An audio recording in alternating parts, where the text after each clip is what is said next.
Okay, so the game is a sort of weird auto battler type thing where you draft a not really a deck but rather a board. So I come at it from the perspective of a card game, so I will probably talk about cards and card advantage and stuff like that, but these are the default game pieces. You build your board, you fight other people's boards. The game starts off by having you choose a captain. I'll go with the pirate one. So, as you have your draft, basically the game is split between you have a draft round and then you have a combat round and then you have a draft round and then you have a combat round. My captain wants me to draft a lot of pirates. I'll probably be picking pirates over other stuff. This one is... oh. It's gonna be hard for me to not just automatically play, but hey. So we have pirate synergies and we have magic synergies, basically. Was what I was about to say. When you draft, you get a certain amount of picks, and then you pass on to the next stage, like I was talking about. There are basically waves going on. However, if you draft silver pieces, which is the secondary upgrade, they are basically free drafts that just give you a bunch of stats, and at the same time they're, how would you say, yeah, basically they're a free pick. So none of these picks are particularly interesting. This one, when it dies, when it dies ability is keyworded as farewell. So farewell means when this creature dies in the fight stage, it gives neighbors +2 attack. This creature has a hunt ability, which means it needs to attack and kill something else to gain a permanent buff of some sort. This one gives spells. So what I'm hoping is there's a 50-50 for me to start the battle stage. Then my gingerbread house can attack one of their pieces, hopefully kill one and die, buff this one up, and even though they will kill it in response, at least this will have grown a bit. And yeah, that's basically the ebb and flow of the game. So they got to attack first. That was actually even better than my my idea. So they attacked, both died.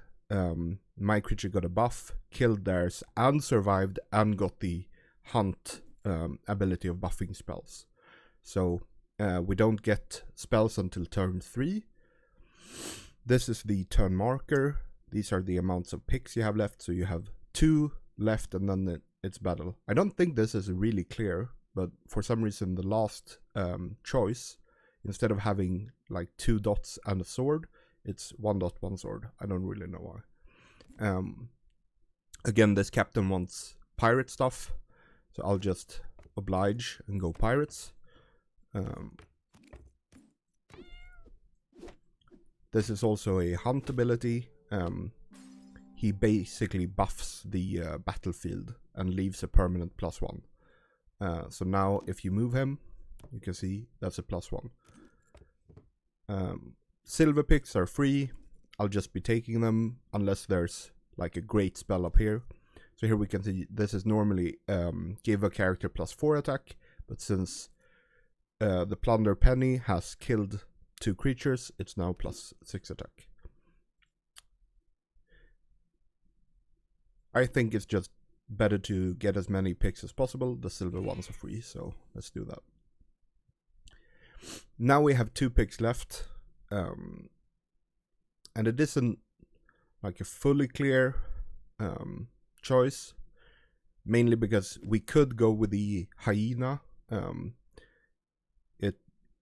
basically continues the buffing the battlefield, so this could continue to gain more attack, because the Puss in Boots is a not just a pirate, but he's also an animal. This one buffs other animal slots. Then I would give this and this bonuses.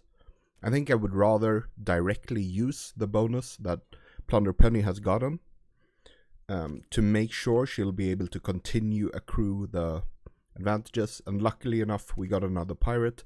It might be better to take raw stats here rather than the pirate one, but since we have a captain that cares about pirates attacking, I'll go for it.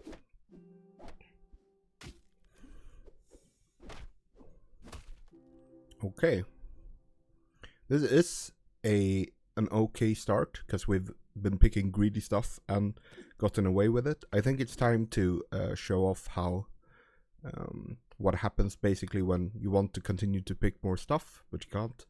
So you do replace your game pieces or the cards.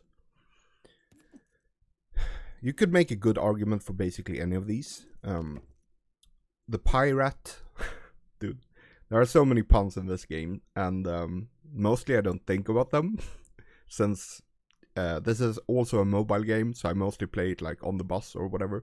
But it is just, well, I guess humor is subjective, but subjective, well, whatever. I think it's funny with a pirate as the, yeah. I think the greediest one would be either picking Sailor Moonshine to make sure we can pick up more pirates, or just going for the straight upgrade for the Puss in Boots. He, when he hunts, gives his slot +1 attack. This one gives +2 attack, +1 defense. But I think I'll go with Ahab, partly because his stats are so much better, and because he's got a quest that you most often get sooner or later. Here I think I should be casting another spell, because none of these are huge upgrades. Mecha Man is a bit of an upgrade, but it isn't like it isn't something really special. It has the same hunt as the Puss in Boots, and when it dies, it gives you a random minion. And those farewell abilities are surprisingly strong, but I just want the stats. I want to make sure that I can keep the snowball going.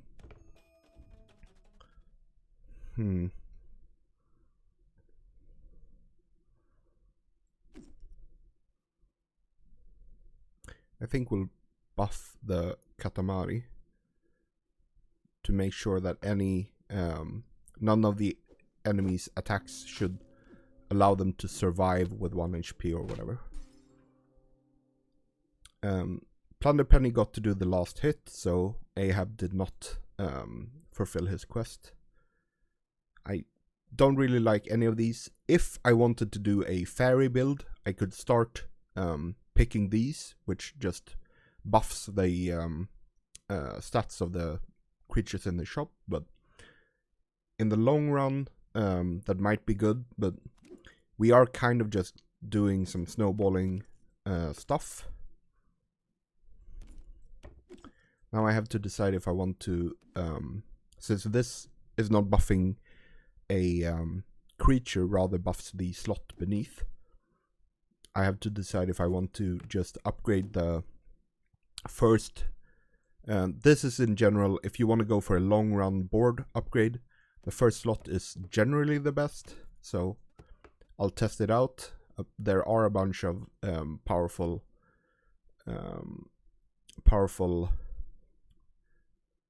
what are they even called?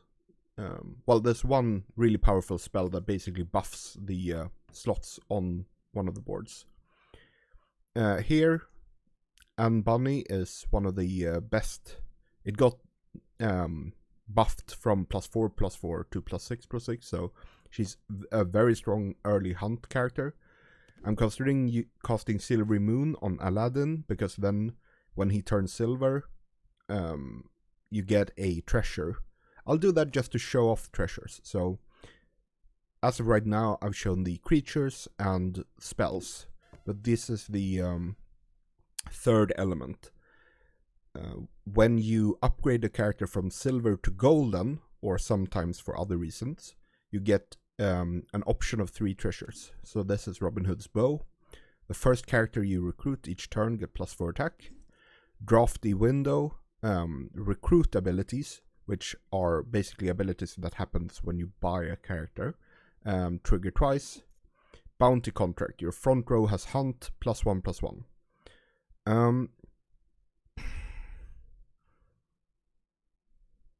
I think all of these are good. Since I'm currently doing more of a hunt synergy, I'll go with that. If I would have opened the fairy build earlier by buying those, I think I would pick Drafty Window because it's very synergistic with fairy stuff. Let's go with Bounty Contract. This is +1/+1 for the creatures though, not the slots. One thing that's worth noting. When a character dies as it kills another, you still get the hunt ability. Okay. This was the first loss. So you saw one of our hearts lost half of it. Basically, if you lose against someone with 3 characters left, you lose a full heart. If it's anything less, you lose half a heart. And if you win any fight, you fill any half hearts. And what more about lives? Yeah, there's a bunch of other stuff, but I think that's the most important one. Okay, so we could golden Aladdin for another treasure. We could go one of these fairies, which basically buffs the shop.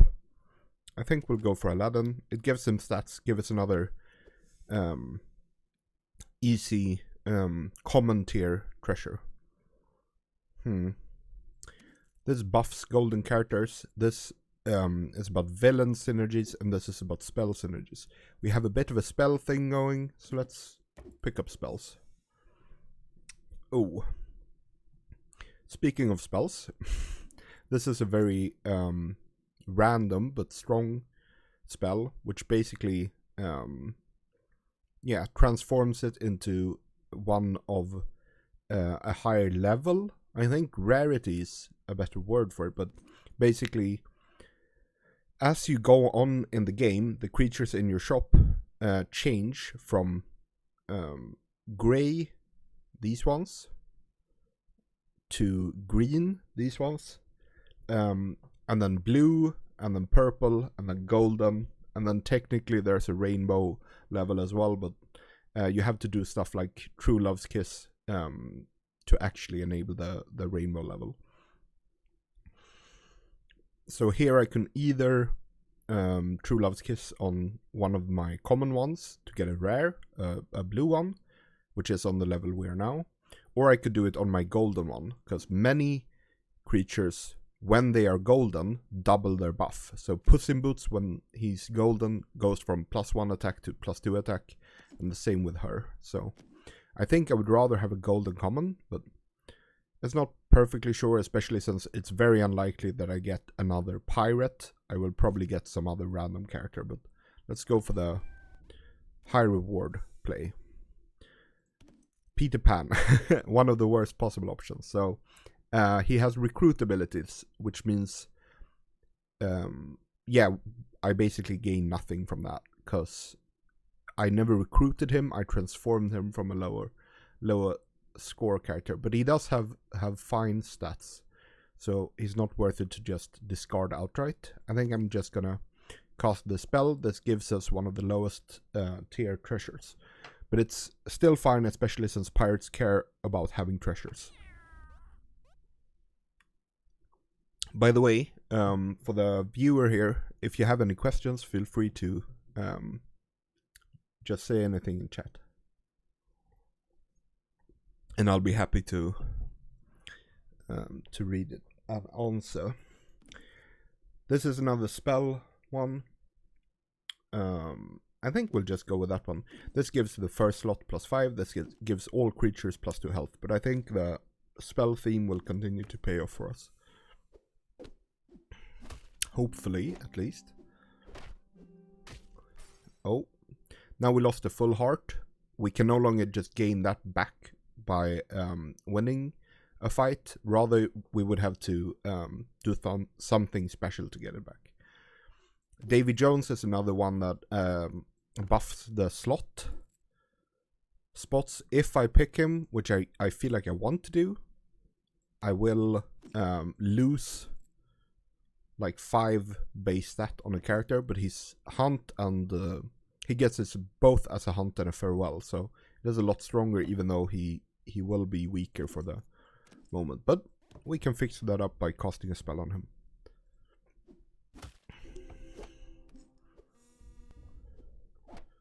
Yeah, we're definitely quite a bit behind now. I feel like someone having a 62-24 pirate on turn. Where are we? Turn 7? Yeah, that's harsh. Okay. Ogre Magi is a strong pirate in general. This is a good buff. This is a free draft, and this we could randomize Peter Pan into a rare gold character. So literally all of these options are good.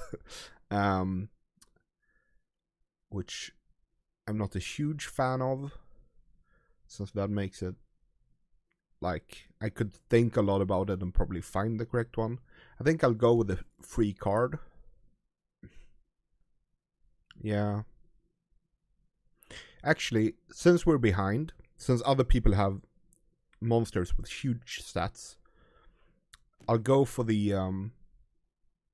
play that has the highest upside, which has to be the random randomizing Peter Pan. Not sure about this one though, but ooh.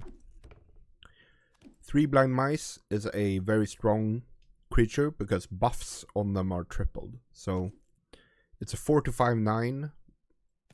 Then I move it to the buffed slot, 81-27.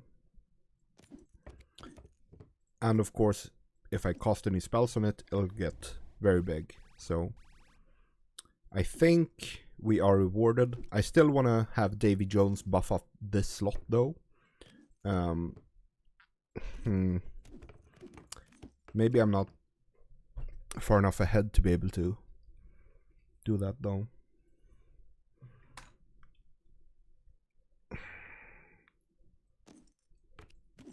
Let's see what we get from this 3 bags full.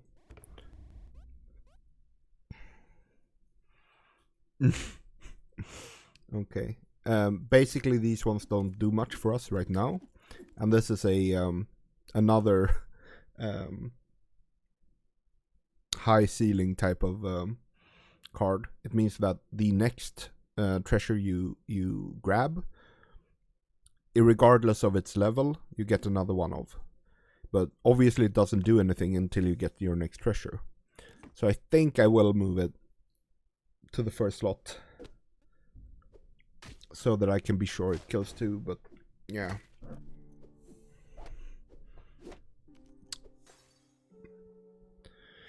Whew. Okay. Well, this is a comeback mechanic. It's a free spell, basically. You get a new shop and you heal a cracked heart. I will very happily grab this. This is mainly attack. And this is a free reroll, basically, since it's a silver card. I don't want to replace any of my creatures with this, obviously. So I will throw it away instead. And I just get something new. This is possibly a very strong card, since it reanimates the character it kills. Could be very good for us. Giant growth is a lot of stats, especially since it's tripled. I think I'll just go all in on the 3 blind mice and hope for the best. Yeah, none of these are especially relevant. Let's continue growing our mice. 216, 102. That is big. but it's mostly offensive. Woohoo! Okay. We're alive. And we get more free cards. I think we'll go with Ahab. But yeah, no huge. Nessie is basically just one big dumb animal. I think it's better for us to re-roll our things, or yeah, I think so. I'll re-roll Katamari. This will get us a legendary character, which could be very good, could be very bad. Okay.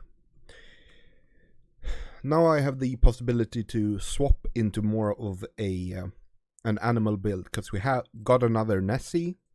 This one cares about animals, Guardian of the Grove. Basically, when an animal attacks, give all animals +5/+5.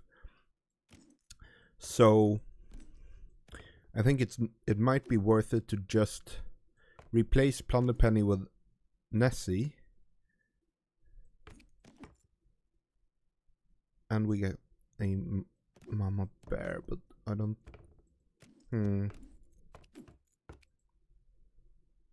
I think Stroke of Midnight might be better. It turns the enemy character, one enemy character, into a random animal. This is hard though. So yeah, sorry. The reason I swapped the animals around is because if I can have as many animals attacking as possible, every time one of them attacks, I get +5/+5 on the other ones, and of course, 3 blind mice is tripled. I think I will go with Mama Bears to just hopefully get as many animals as possible to attack. Well,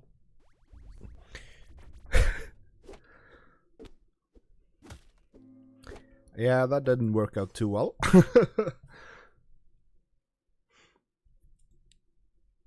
It's still 4th place. It isn't horrible. Normally you try to get 3rd at least. But considering I was streaming and talking to like explaining the game, I think this was fine.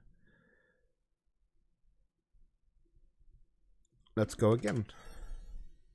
So again, we get a choice of different ones. This one is animal focused. This one you get 1 legendary that you know that you will have, so you it like gives you a focus for the game. And this is the exact same but for a treasure. I think the treasure one is better because I don't have. You can see it's 4 out of 80. This one is 5 out of 80. This one should be 0, but yeah. Basically, they just reset all of the card collecting stuff. So I no longer have all of the legendaries that I'm as interested in. But since you can't swap it out any treasures, Galahad is a lot safer of an one to do without a specific deck, basically. Pandora's Box is totally random. I tend to never pick this unless the other ones are straight up bad, to be honest. Buffs from spells give an additional +7/+7. That's huge. Pirates have Hunt +10/+10. Also huge. I think the spell one is a bit easier to go for, so I'll do that one. Here I'm basically just... I want stats and snowballing stuff to be able to survive into late game. Itsubitsu Spider is just stats. Flying Monkey at least attacks back row, so yeah. They fight. A free card. I really dislike the common fairies. There's one that gives 3 health and one that gives 3 attack. But we're basically just going for stats. I keep not being very happy about my options. I'll take a Jack in the box and hope that he draws some fire, I guess. We got to kill their fairy, which was the offense one. This worked out very well. Let's grab another Ahab, I think.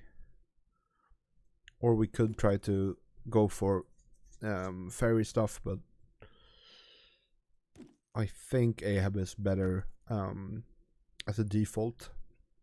These are one of the choices that I'm just not sure at all what you should pick. If you should go for the treasure, or if you should go for just taking as many cards as possible. Obviously, it's always good to draw more cards, but let's go for the treasure. More stats, basically. Or we could go for elven tools and try to abuse the fact that we have a farewell creature already. We could switch into other stuff, like the farewell respawn theme, often with toys. But I don't really think that like the spell treasure will affect us much. So I'd rather just go for more stats and try to survive until the spell one. Picking up, hopefully, some... Wait, why did that one have +3? Huh.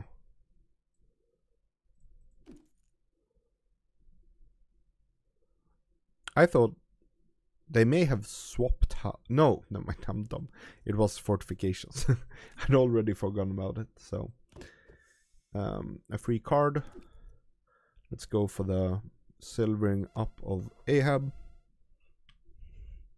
These are both basically cards that allow you to go into Fey builds, because they buff abilities of Fey. So this one will go from +3 attack, 3 defense to +1 attack and 3 defense after I buy Pan's Shadow.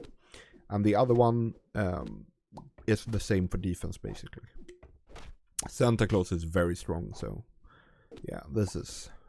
He has a hero that, or a general, captain, I don't know what you call it, but basically it's fully focused on the toys and respawning theme that I mentioned before.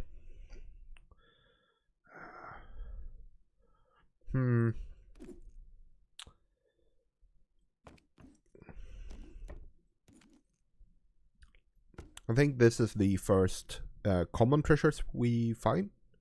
No, wait. Common, uncommon, rare, yeah.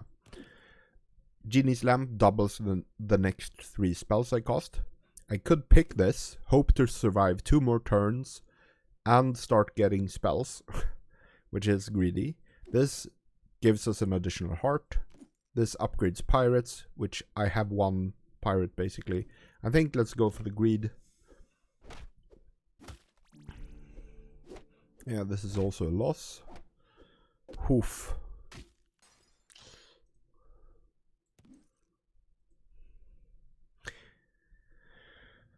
Now, how greedy? How greedy do we want to be? Basically, what I should do is cast Pick a Peck of Peppers, either on Anne or on Ahab, because then they'll get +6/+6, and I'll get a chance to get another pirate. Probably casting it on Anne.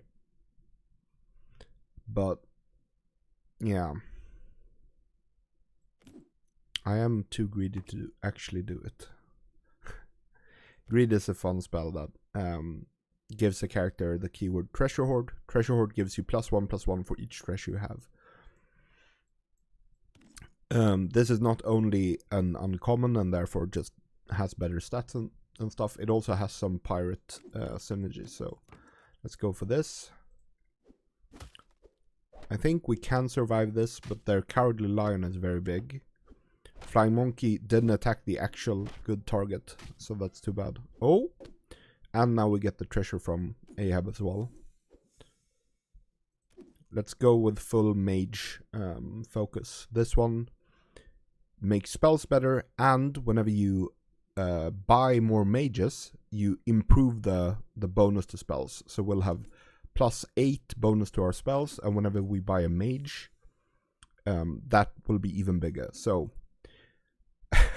dude, this is the worst because I've been playing too greedy, right? And now I'm getting mega rewarded. All hands on deck gives all your characters plus 10 plus 8, and we will now copy it, right? So we go from having kind of a shitty board to, well, quite a bit bigger. Of course, now the characters in our shop, we basically are not interested in buying them. This is a lot of stats, and it could be good, but I've been rewarded every time by the greed thus far, right? So that means I should just continue. I'll buy this not for what it actually does, since I don't want to replace anything, but for the possibility of getting a really good rare treasure later. Okay.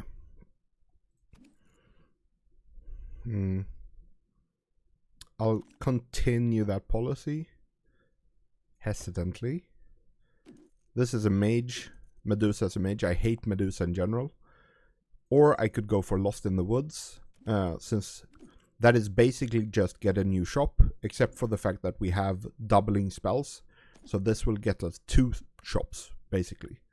I think we'll go for that one, because drawing cards is awesome.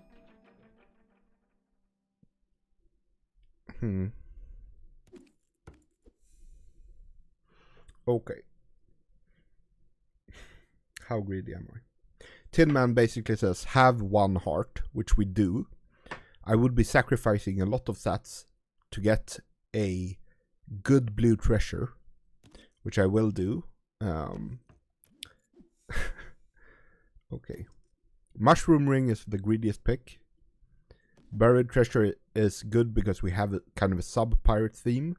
They would all get basically 12 stats. This one is very strong snowballing wise. This one has the highest reward. Basically, you get a new captain. Could be really good, could be really bad. So, do we want something that should be good? Something that might be good? Oh, well, this has upside of like having stupid combos. You could basically, well, not be, you could kind of go infinite and whatever, but I think let's try the treasure. It should be better. Let's instantly replace our shitty Tin Man with Davy Jones. Technically, I should probably put Ahab further on now, since we've completed his quest.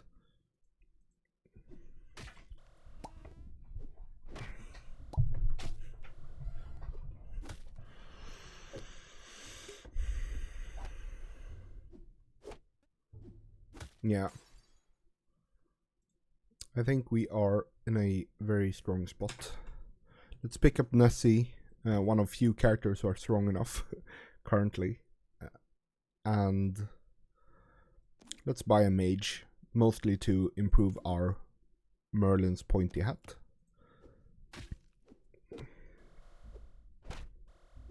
It's a big Conan.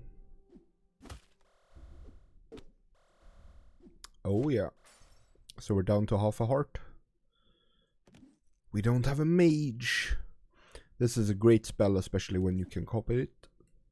But I don't currently have a mage to cast it on. I don't think it's worth it. Okay. Always punished.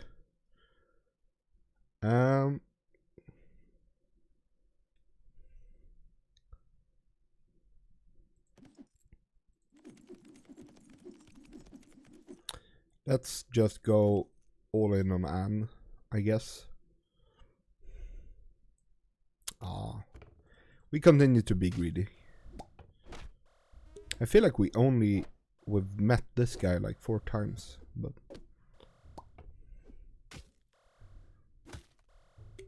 I'm a bit confused, since last time when I was streaming, people were chatting all the time, and I'm a bit worried that things are not working. And when I was streaming, people were chatting all the time, and I'm a bit worried that things are not working. And when I was streaming, people were chatting all. Now you know that I checked in just to see if my mic was working. Oh no.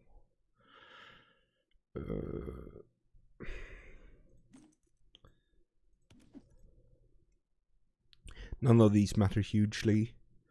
I don't want to go with Titiana, who's generally good, but we've only buffed up Faye with 1 point. I'll go with two-headed dragon, because just in case we get to golden him, we get another one when we do.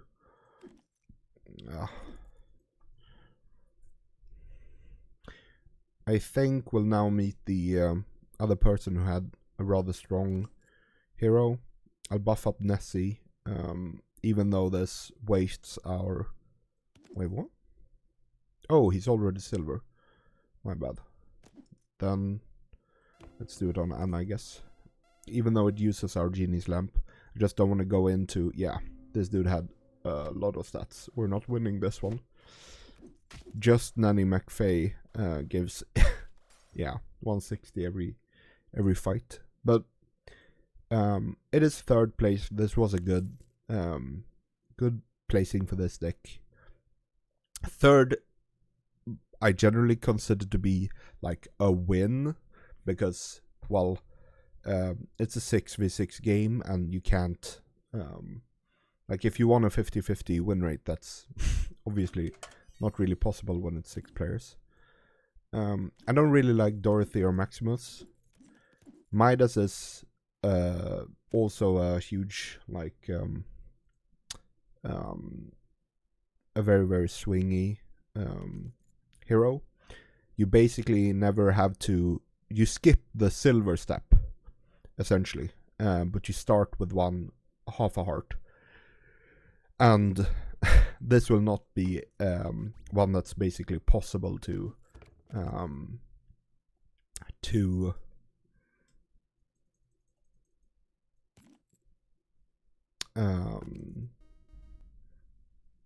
not possible to win the first roll, because we had such bad characters to choose from. However, you can get rewarded. Secret map, you have to wait until turn 12 until it's good, but then it could be very good. Masterwork is more spells. Robin Hood is good for character stats. The Fae build does a lot with buffing up your character stats already, so I think we'll go for it. Here you can see how easily you actually get to gold if you skip the silver step.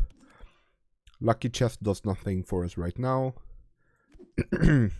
Cutlass I think is better, but Valor is basically just for hero stuff, and we want to go for the Fae ones. Oh, and since we golden them, taking of the treasures actually does fuck us a bit. Prince Charming is very strong, but when you recruit him, he takes half of your heart, and we're already behind due to being King Midas. I'm tempted to go with Athena. Pix is more fairy stuff, so if we do start finding other fairy buffs, it could be good for that. You meet in the tavern is basically just make sure you get an uncommon, or, well, whatever shop level you are at. I think we'll go with the random uncommon one.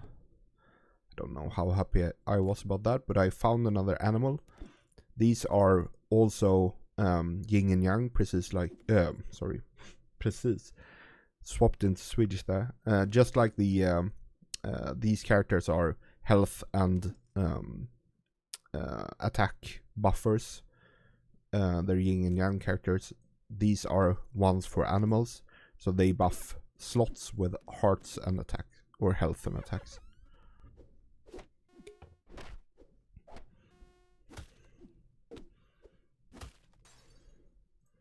Nice.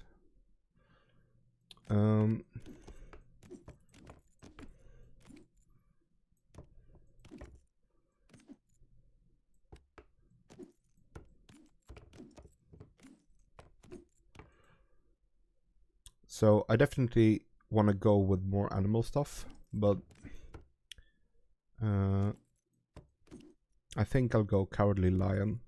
This one is all types, so it also benefits from Fey things. If I go for this one, it's more for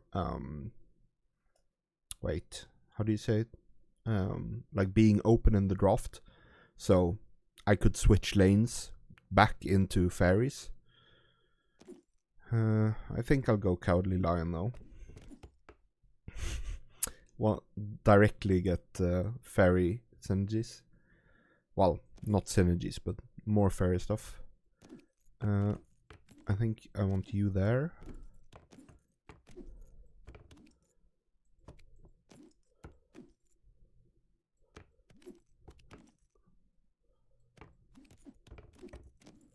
Like this, sorry. I basically want every slot to have at least one bonus, because there's a character with a quest that allows you to get a treasure right away if you have at least something affecting every part of the board. Cowardly Lion can't attack, and his quest is to survive damage 3 times. I've never liked Foul Lich. He gets bonuses when other animals die, but I think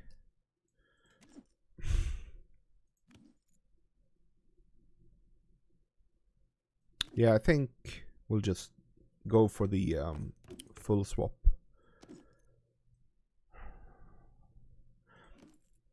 Nothing happens with the ability of the quest characters if you upgrade them.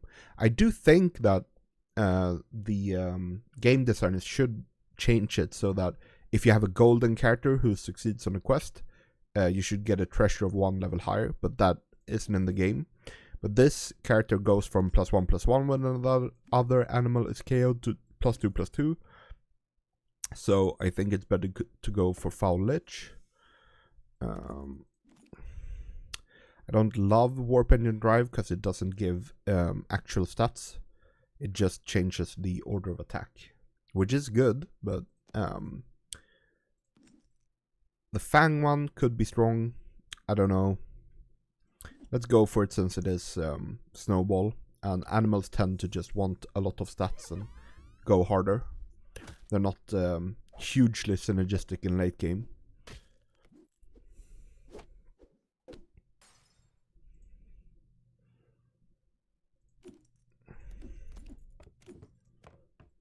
Not a big fan of this this opening.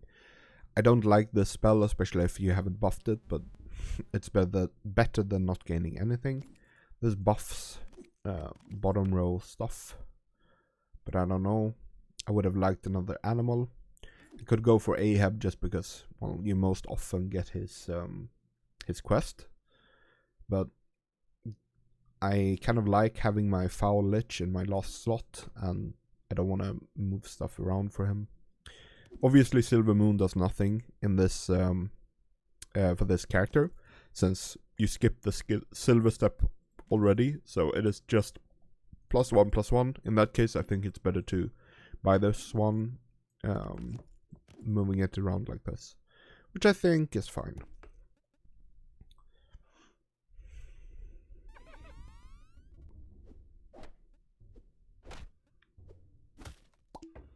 Yeah, Santa is very, very, very strong, but we made it out anyway, which I'm kind of surprised about. I feel like I'm getting screwed by the quest rewards, but hey, let's go with the heart. Guess it doesn't hurt.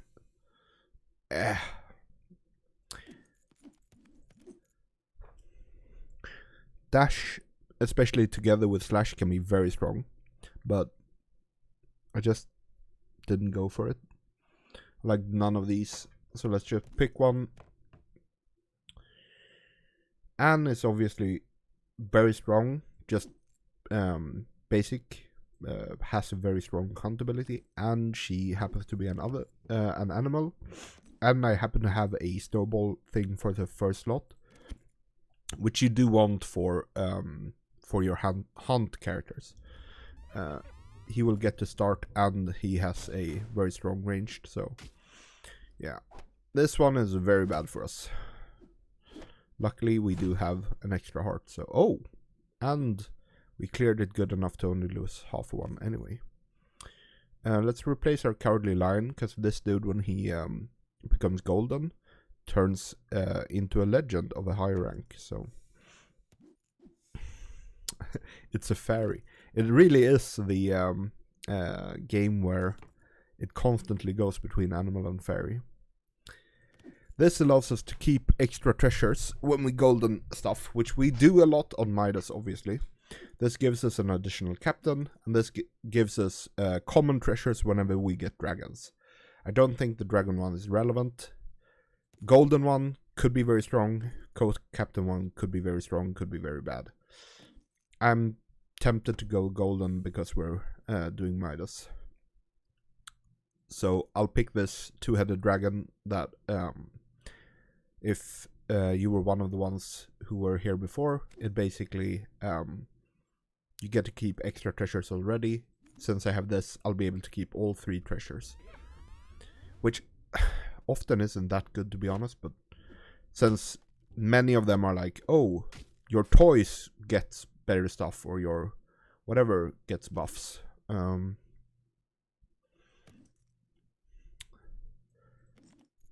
This is pirate focused one. Itzy does nothing. This does at least something if we golden it. John Long Silver also doesn't do anything since we're Midas. I feel like we're getting a bit unlucky. I think I'll go with Hook to replace Bear.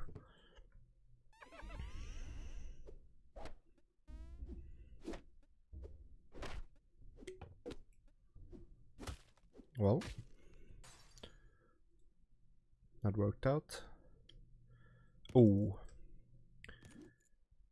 So, legendary rank is the last recruitable level of characters, but there is a secret level which we can get by obviously it's a fae.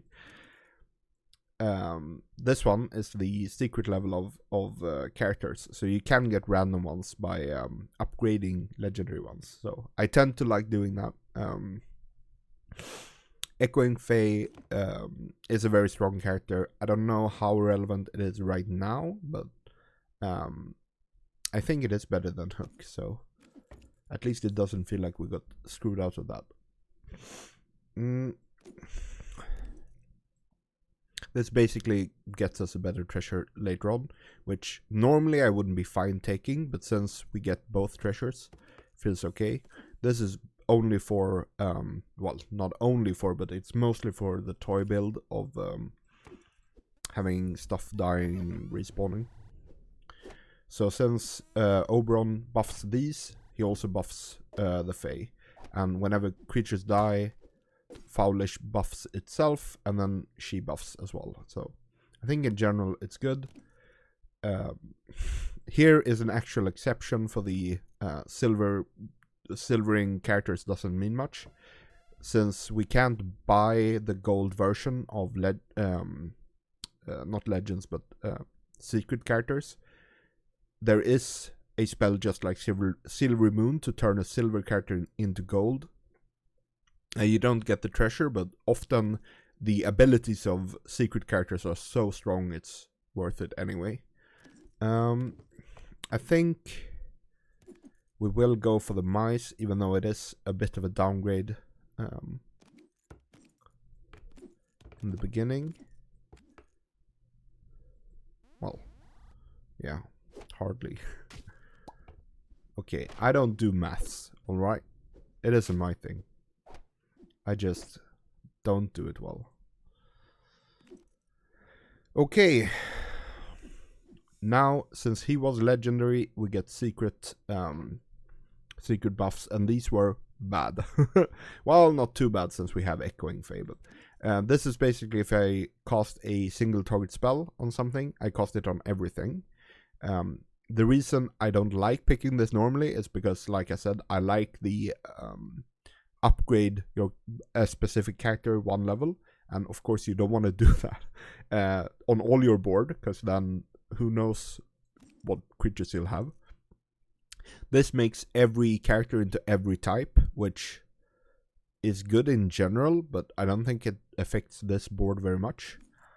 This one is the slam dunk. The question is, which one of these do we take? I think we take this one and just accept that we don't want to cost any more of the we don't want to cost any more of the wait, what happened? Yeah, we don't want to cost any more of the transform them into a second tier. I guess we'll take this one because it will give Echoing Fae quite a bit of us buffing everyone +1/+1 anyway, but not much. But it gets these silver, which doesn't matter because of Midas, but whatever. That was very bad. We needed to kill the shark before it killed the character for free. It's a ranged character, so yeah. At least we have some hearts to throw out. Once again, we get not the best board.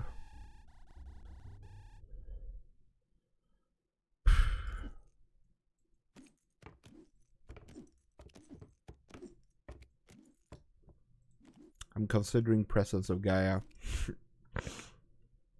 This does give us 2 uncommon treasures though. I should probably go for the lion. The treasures are good, but yeah. Okay, the treasures could be good. This, when you get a bunch of treasures, you get new uncommon treasures. I don't know. Again, we are the King Midas, so we get treasures more often. Yeah. We're not winning this one, I'm afraid. Well, technically, their mice is... Oof, 16 left. That's not fun. Not the best for us, I think.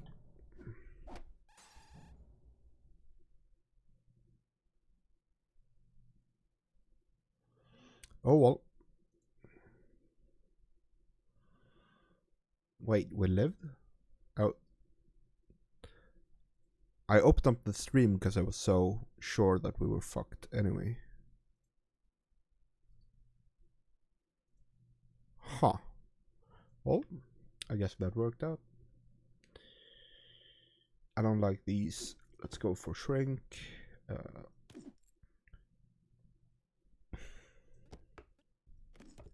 Now that one could be very big. Oh. That's also very big. Never mind.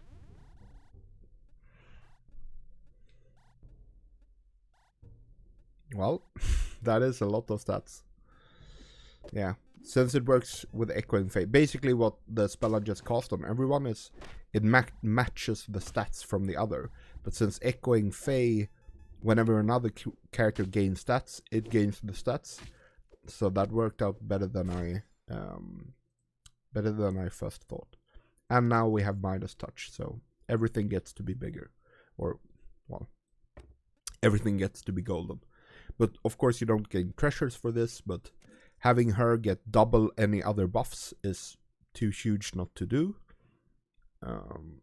So now when we cast, sure it's +4/+4, but it's on everyone and she gains double. And of course for 3 blind mice it's triple to begin with, so yeah, it feels good, man.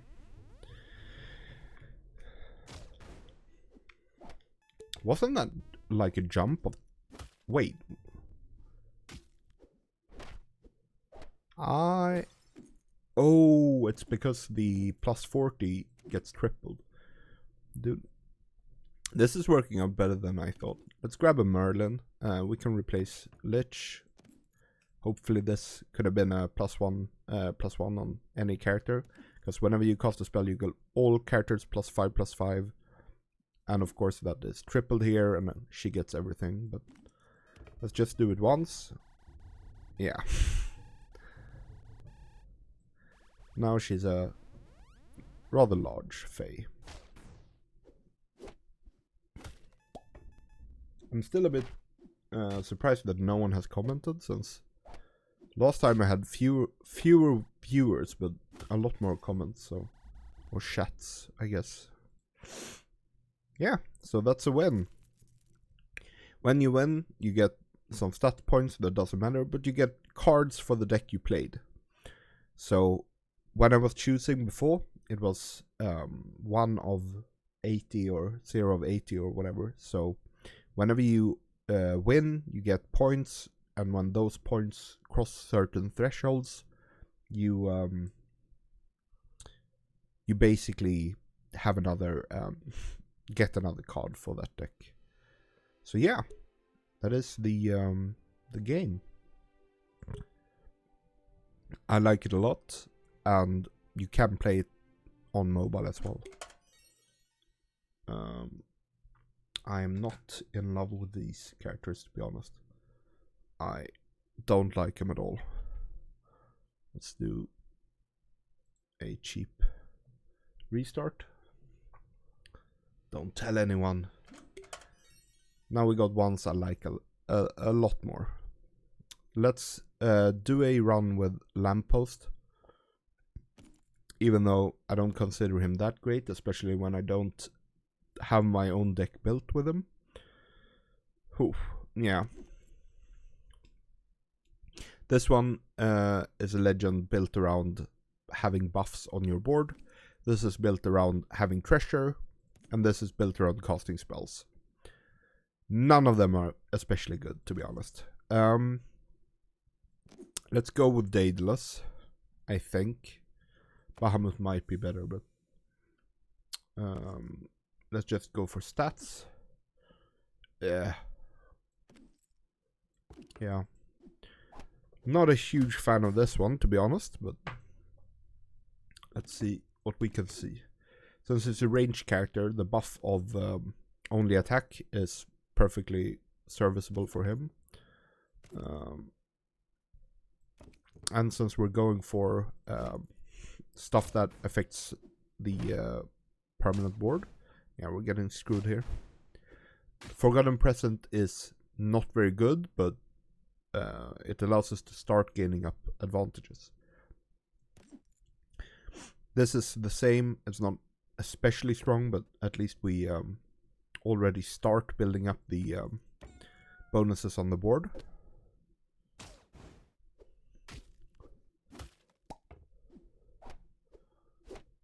Yeah. Like, we're behind, but it isn't too far behind.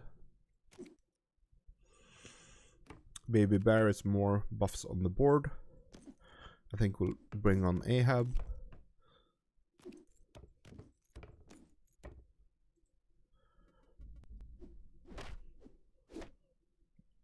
Well, that darn monkey.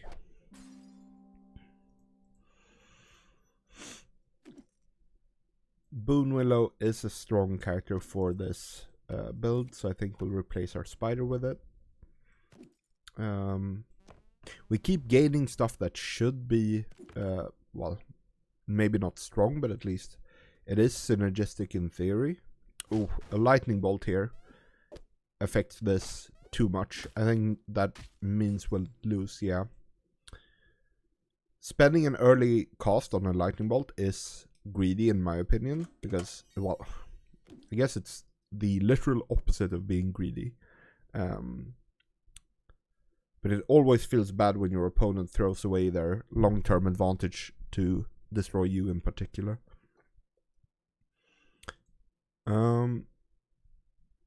So yeah, Jack Sparrow is basically my favorite character. He doubles hunt abilities. It's very fun. Let's go Flying Monkey. Oh, we got a Puss in Boots. And we got the actual attack off. Early game, it's basically a crapshoot if you do or if you don't. I'll go with Jealous Stepsisters.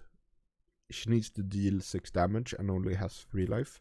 Luckily, we got a direct upgrade. With 4 health, you can generally survive the first couple of attacks. We'll grab wind-up toy. These can get surprisingly big. Of course, it was someone attacking who had a Fey upgrade, so they had a 4 power creature already. I should probably take Ahab here. Actually, I probably should. Yeah, I will. I'm not 100% sure that it's the correct play, but I did do it anyway. Let's upgrade our cat into the rat.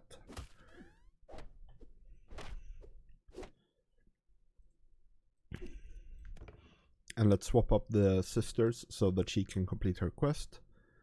While I should probably pick up Symmetry, since we have some stats to buff it. So basically Symmetry is a character who always has the same stats, so it chooses the higher one. And since this one doubles to 4 every time, I basically get a shit ton of possible stats for it.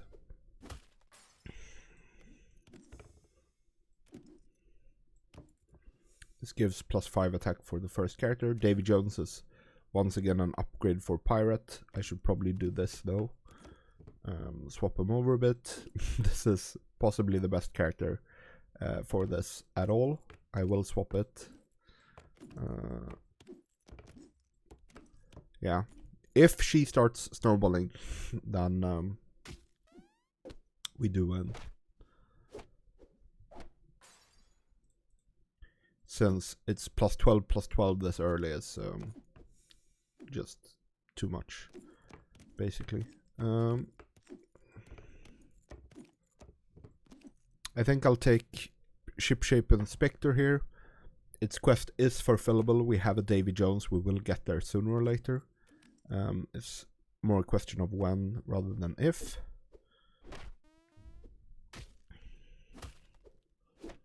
It's such a huge bonus, and Anne has now started being too big to fail, basically.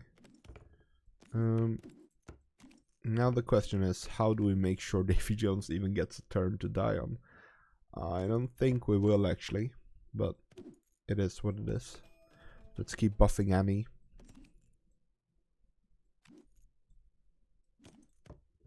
Oh, I fucked that up. Whatever.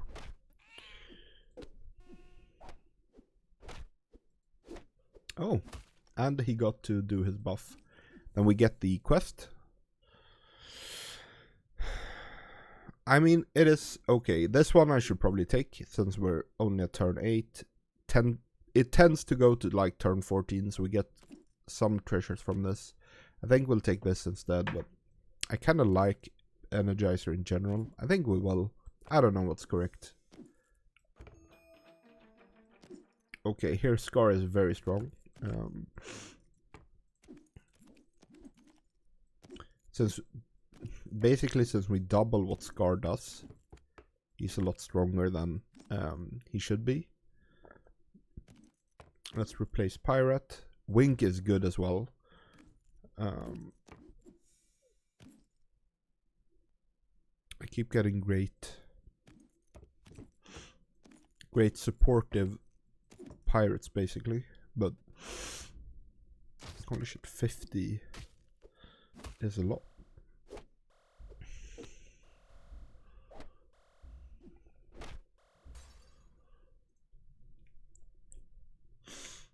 Over the Rainbow is a great spell that basically allows you to double the stat of the next character you get. So we could have a huge Bahamut here, for example. I'm tempted to get the Guardian of the Grove since it buffs our 2 animals. But I think we're strong enough to just pick Bahamut, to be honest. And then we can move another support character backwards. Scar should probably have this one. This is Medusa. She basically always wins an attack. If she gets to attack, she always wins. Basically. It isn't always true, but more often than not. I'm a bit sad that we haven't gotten either to silver or especially gold Anne yet. She's stupid strong, but we are starting to well, go above her usefulness time, basically. I'll go for Innkeeper here. I'm not sure if I want to replace Scar or Davy Jones. I think Davy.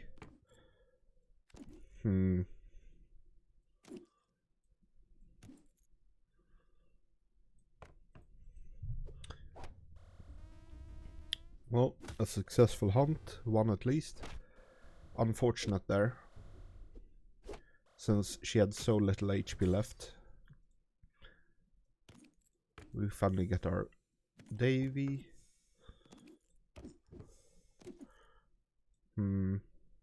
I think we'll go for it. The alternative is to get a secured legend, but I think we want this. Yeah, Heartseeker Bow is a hunt build that is very strong. This is double, the spell I talked about earlier that allows you to double the buffs on a slot. It's very strong.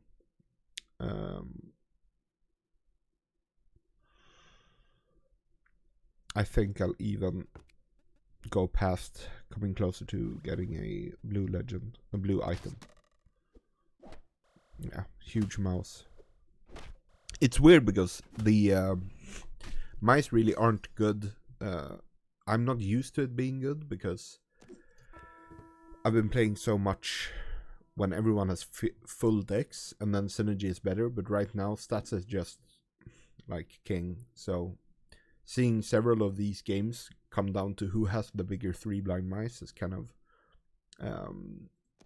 making me a bit surprised or whatever. Let's just keep buffing Annie. I think we've run out of snowball effectiveness, but it is what we have, right? We go down to half a heart. Reroll. Oh. The alternative is replacing the parrot with Davy, which I think is worth. I think so. I don't know. Let's buff up Annie again.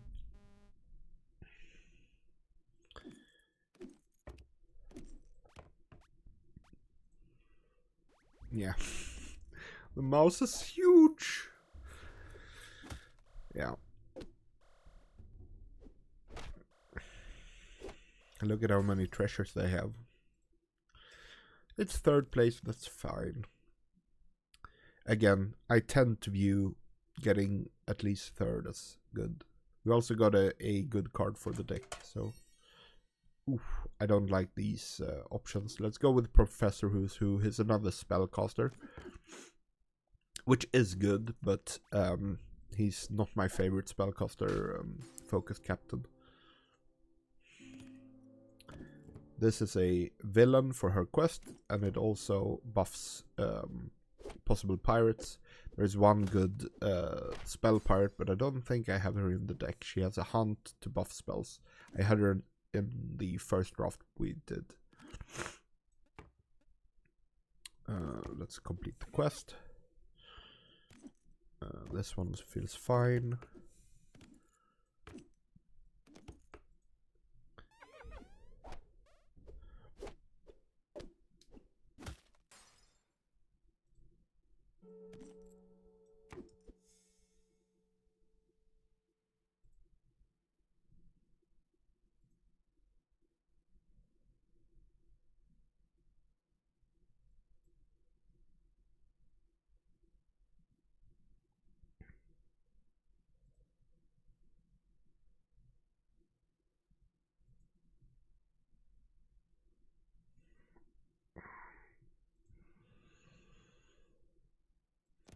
Let's lose the puck.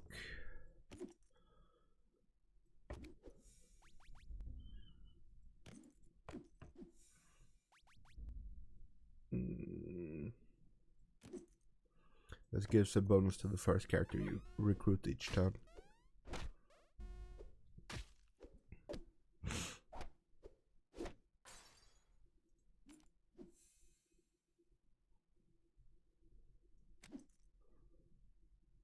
We can get a secured rare. This is a good one actually, since we have buffed quite a bit with Thorn and with Billy Bones.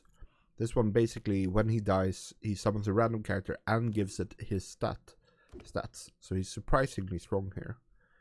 I don't like this at all, but since we got a free character anyway, we're not behind by lightning bolting. Let's grab a mouse, since it seems like that's what the game boils down to here.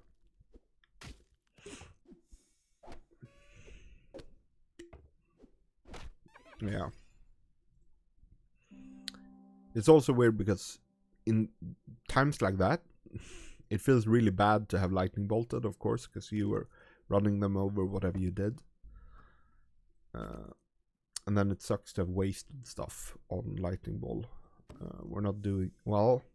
I forgot we were actually doing animal stuff, but it doesn't matter too bad.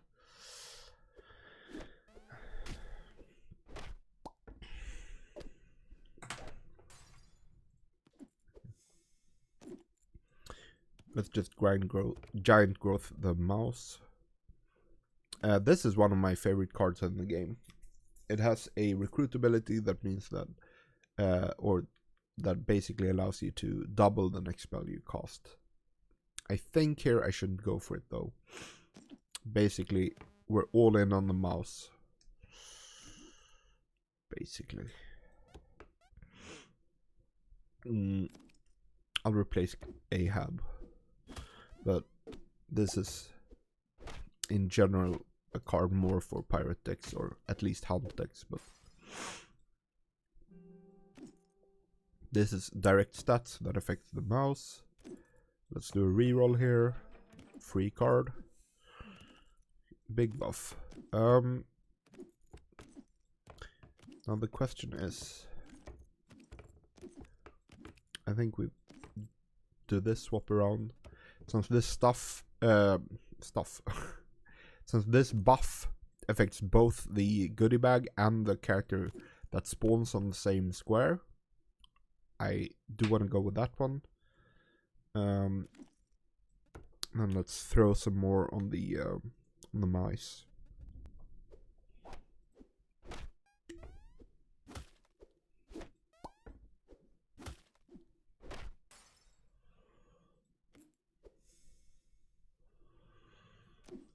Let's try to get our mouse bigger or golden, and therefore triple as big or whatever as good. Let's grab Frankenstein. He basically gets buff whenever people die. I guess we do have the Masterwork scrolls, so all for one affects both blind mice and the goodie bag. I think it's possibly worth it, not necessarily, but let's transform Billy Bones. He has a lot of built-in buff from Smee. Oh yeah, that's a good one. He basically has to hit for 4 times so that he can get his quest done. And our opponents have a lot lower stats in general, especially considering the goodie bag. Ooh, this, however, I always go for the secret. Yeah, this one was turned out very good. She gives characters +40/+40. This is +80, and this is also effectively +80 since the character it spawns gets his stats. So, yeah, never punished, I guess. Let's grab this one since our biggest buff is not a pirate anyway. I normally play with sounds off, and I have to say, for what's generally a great game, I do not love the sound design. it's worth Midas touching so that she gets her buffs ×3 instead. Then we'll go silver to have the ability to do Midas touch on Nanny.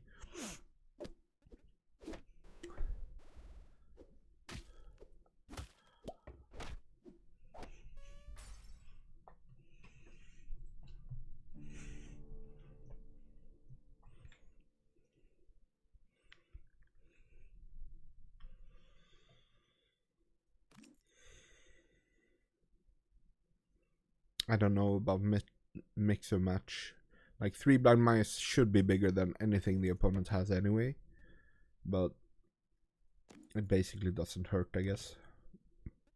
Yeah, we should be running over whatever here.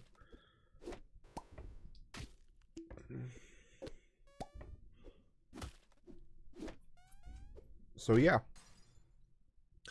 That's another win.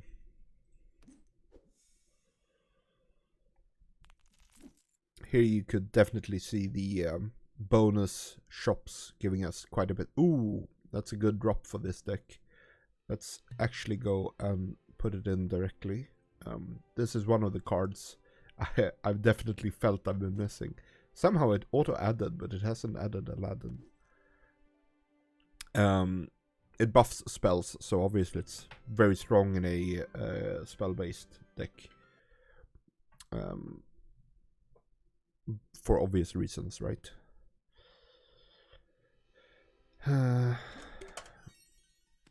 Speaking of spell-based decks, this captain wants you to basically go through as much of your deck as possible so that you keep buffing the spells. I like this one a lot, but she's very reliant on a treasure, a common treasure level 1 that basically gets you a free reroll of cards for the first shop you get each turn. This is not an especially fun first draft. I don't like Mysterious Eggs this early. Let's go Shark. This is a bit more of an advanced technique, but during the fight, now we can know that we will never be the one attacking first with Wind-Up Toy. Since he has 0 attack, he never starts an attack himself. That means we will get at least 1 ranged attack off. The only possibility is if he attacks into Wind-Up Toy with someone who doesn't kill it, possibly. But yeah. So we get 1 shot off, that means they trade, and we get another attack. So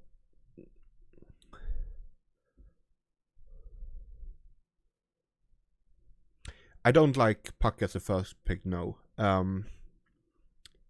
I want something to use the basically some cannon for the first. I think we'll go Thorn here. Basically we already have 1 buff or like buffer.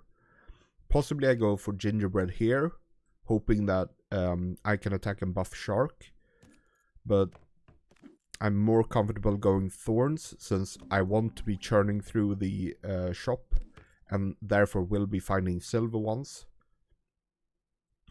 Now we get a Gingerbread. I could be greedy and put it here, but I think instead I will do a bit of a strange one and hope this works out. Yeah, it did work.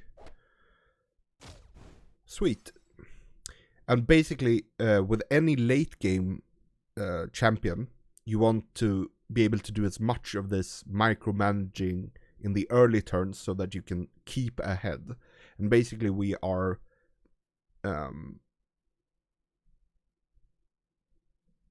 yeah, I mean, the thing is that to get to the late game with the extra hearts, to me at least, having those extra things are important. Here I think we'll just go meet in the tavern, because it basically counts as us getting to draw 2 cards and none of these are especially tempting to me in this position. Always punished. I hate Prince Charming. I'm very bad at checking my MMR.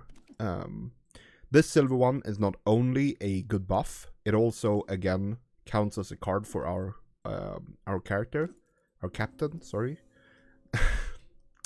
dude, I hate Prince Charming. Bad. Okay, if I want to take this, it costs a whole heart. I am not greedy enough to do that. I'll just grab this buff. Yeah, I mean, Prince Charming is what it does. The worst part is I'm one of those people who love the window, and I have a tendency to forget about having the window when I get my first Prince Charming, thinking it'll be fine.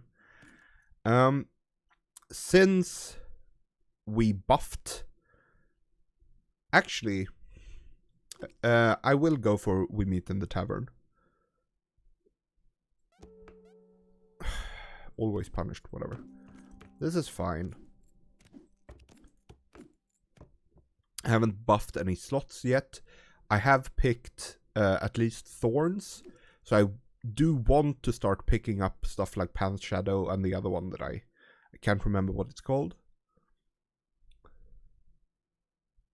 I think it could be, especially since, again, taking the treasure counts as having grabbed another card. But, yeah, I don't know.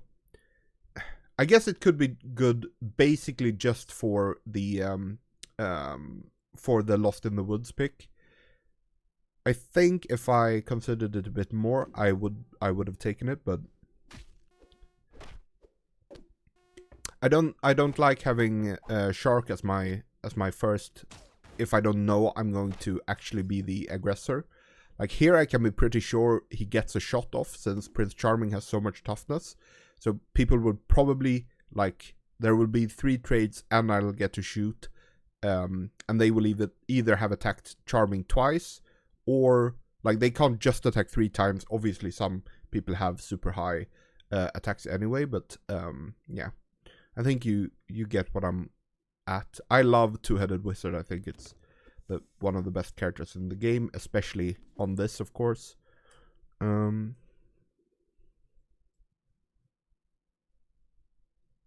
Yeah, definitely. I think so.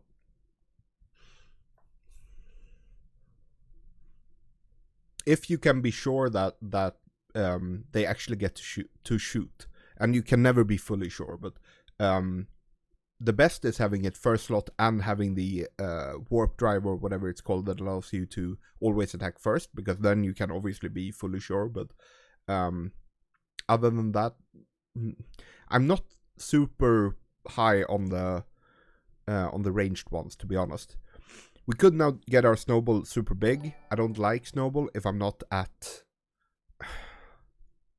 let's call it, oh, thank you for following. Money tarts. Basically, I don't like snowball that much. I want to be playing someone who really can abuse the farewell mechanics. I'm not liking this board at all, this shop. I think that's why I'm waiting so much. I think I should take the teeth spell, but to be honest, I'm greedy and I don't want to waste my bonus shop. I think I'll just replace Shadow to once again have a bit more toughness or health, I guess it's called in this game. And we got lucky with the punching bag. Twice. Okay. And we got lucky with the 50-50. Well, better lucky than good. Especially in this game. I'm also so used to just always picking silver characters that it's the default is to pick that one. Let's just go for a big punching bag right now.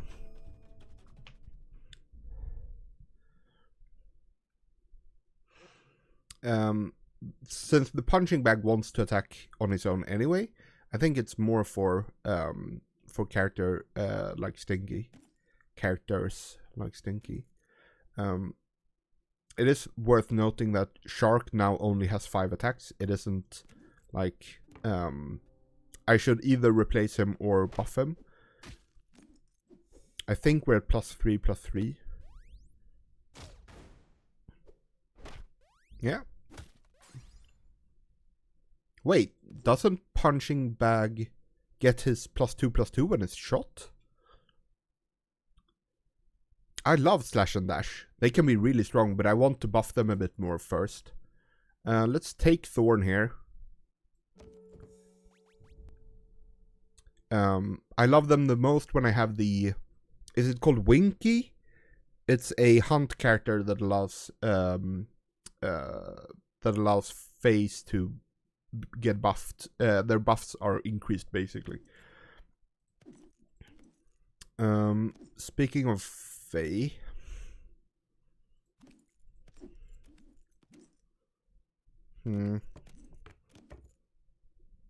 I think we want to transition into doing slot bonuses. This one will give +5/+5.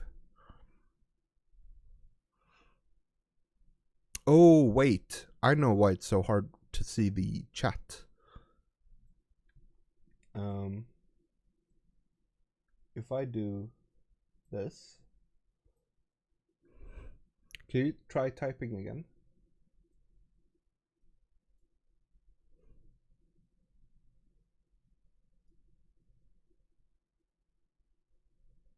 Yeah. Can you see your chat on the screen now? I assume the window was going. Oh, I hope I haven't been missing other people. Thanks so much for helping me out. I'm considering either Faye, since we want to transition into the spell-based one, or to pick Presence of Gaia, buffing up Punching Bag, making sure that he lives a bit more, and that we transition into Double, which is one of the strongest spells, obviously, and is very good with the Presence. Sparkus is good. I mean, it's a fine choice here. It's more that this is immediately good, right? And I tend to, when I've gotten to the mid-late game, want to transition into a plan for late game. This is just for attack and return, while this is a possibility to cast doubles on it and get the stat line rolling. I think, though, it might be better to switch Thorns to Sparkles, but hey, I never get punished when I'm greedy, so never ever. Let's grab all hands, which is stupid strong with Melody.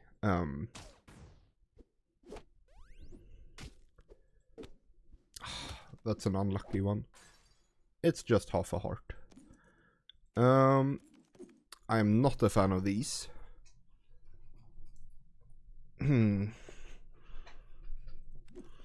We could go Huff, but we're definitely at the point where it's not... Like, I would say we have maybe a third chance if we shoot someone that like, we have to pick the right one. He might not have anyone with 15 left. Obviously, this is amazing if we actually succeed, and none of these characters do that much for us, so I'll gamble on it, but this is not something I would actually recommend doing. Well, in for a penny, in for a pound.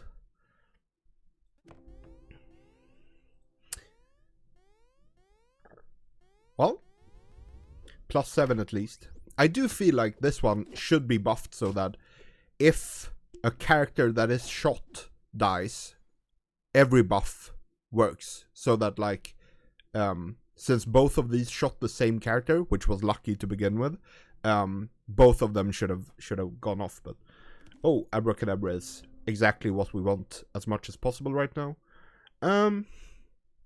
Here I'll just go over the rainbow. Okay, I'm not loving this. This grow though will be +8/+8. I will soon have to use some sort of transformation on Punching Bag, I feel like. Because we've gotten so much into him, but yeah.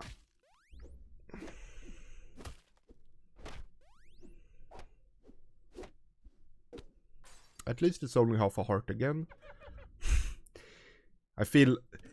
I get so greedy. As soon as I have over the rainbow, I want a Bahamut or I want another like huge... Obviously Bahamut doesn't do anything right now. We don't have any treasures, which is a problem in and of itself.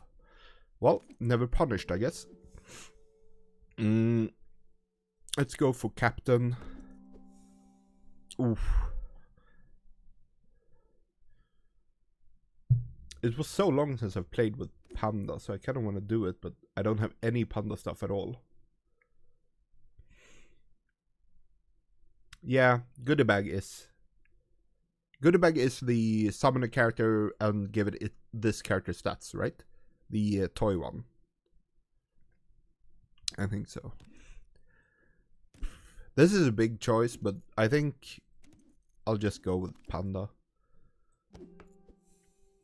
I definitely like Goodie Bag. I tend to like Goodie Bag the best when I have double set up though. So that it just keeps going. It gets bigger and bigger. I feel like I should have been swapping out characters more, but it is Melody's thing to keep going. Let's just see if we can find an epic character we like here. Punching Bag is already big enough. That's a huge upgrade. Since we, like I was talking about before, we don't have enough stats to make sure that Robin gets to shoot from slot 4. I think the 50-50 of starting is good. Here, having him in first, or her, I guess. Yeah, never punished. I mean, it's 50-50 that we start, and then it's 1 in 3 if we fail that 50-50. Oh, I have such bad luck, right? Ignore all of the good luck I had up until he flipped the ranged character there. Let's start going in for pirates. We replace Ford. This obviously is a huge boon normally, because I would have a bunch of silver characters. But since Robin is our base anyway, the alternative is to replace someone, but yeah, it's close enough anyway. I don't want to go down stats for it. Oh, we should win this. Oh, never mind. I had a lot of... yeah. I didn't look at what they were gonna gain. I just looked at the stats on the board and I was like, this is easy. Yeah, turns out it wasn't.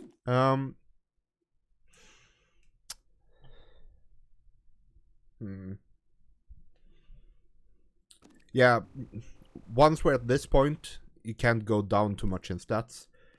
I like Elm here, since he can replace Charming and still go up in stats.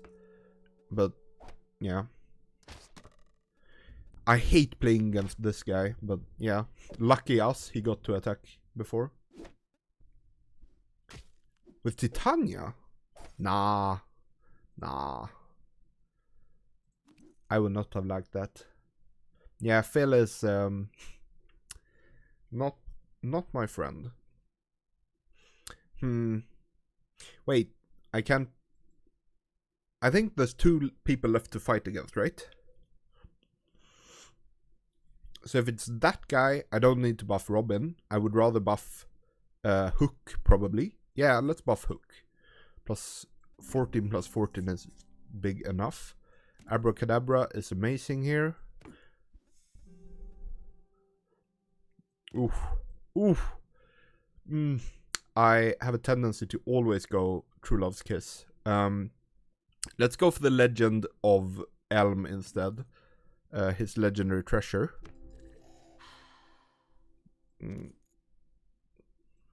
We buff Hook again. We get the treasure. I always feel disappointed by the legendary treasures. Let's just go for plus 15, plus 15. We need all the stats we can get. We live in a bloody swamp. Yeah. At least it's a one shot. We get to trade 2 for 2, 3 for 3. Oof, not getting the attack of Captain Hook there was not the best for us. But I think we'll fight against him again, which makes Mixo Macho very good. Yeah, I mean, we've had so much good luck this game. But this could be a very strong Mixo Macho. Maxo? Dude. It's weird because normally I just play the mobile version, right? So I don't really read the different spells. Let's go for Hook. No! This is the other guy. Yeah. At least we get one Merlin here, but this is the end for this run. Well, I think this was a good run, though.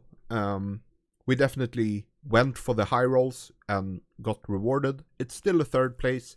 I tend to look at it as if it is top 3.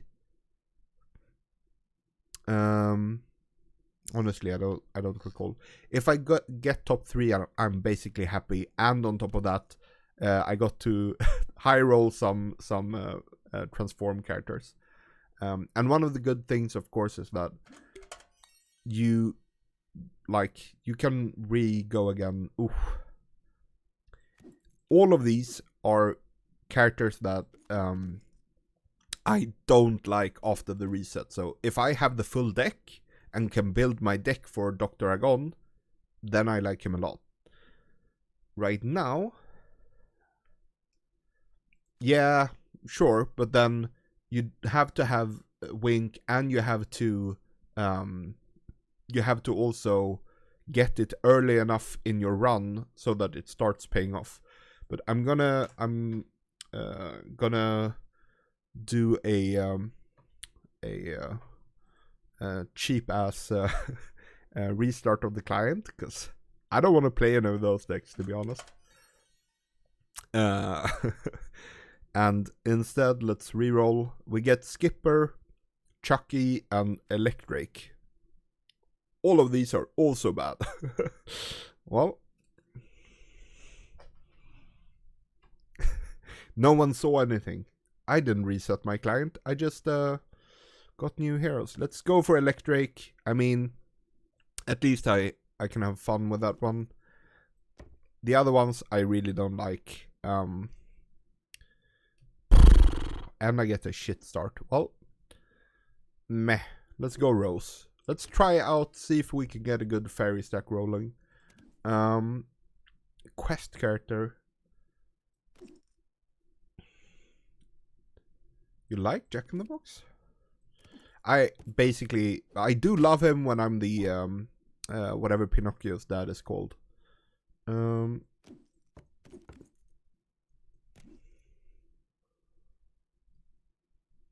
Here, Puck is good because obviously I turn Rose into a threat and it advances my Geppetto. Yeah, Pinocchio that.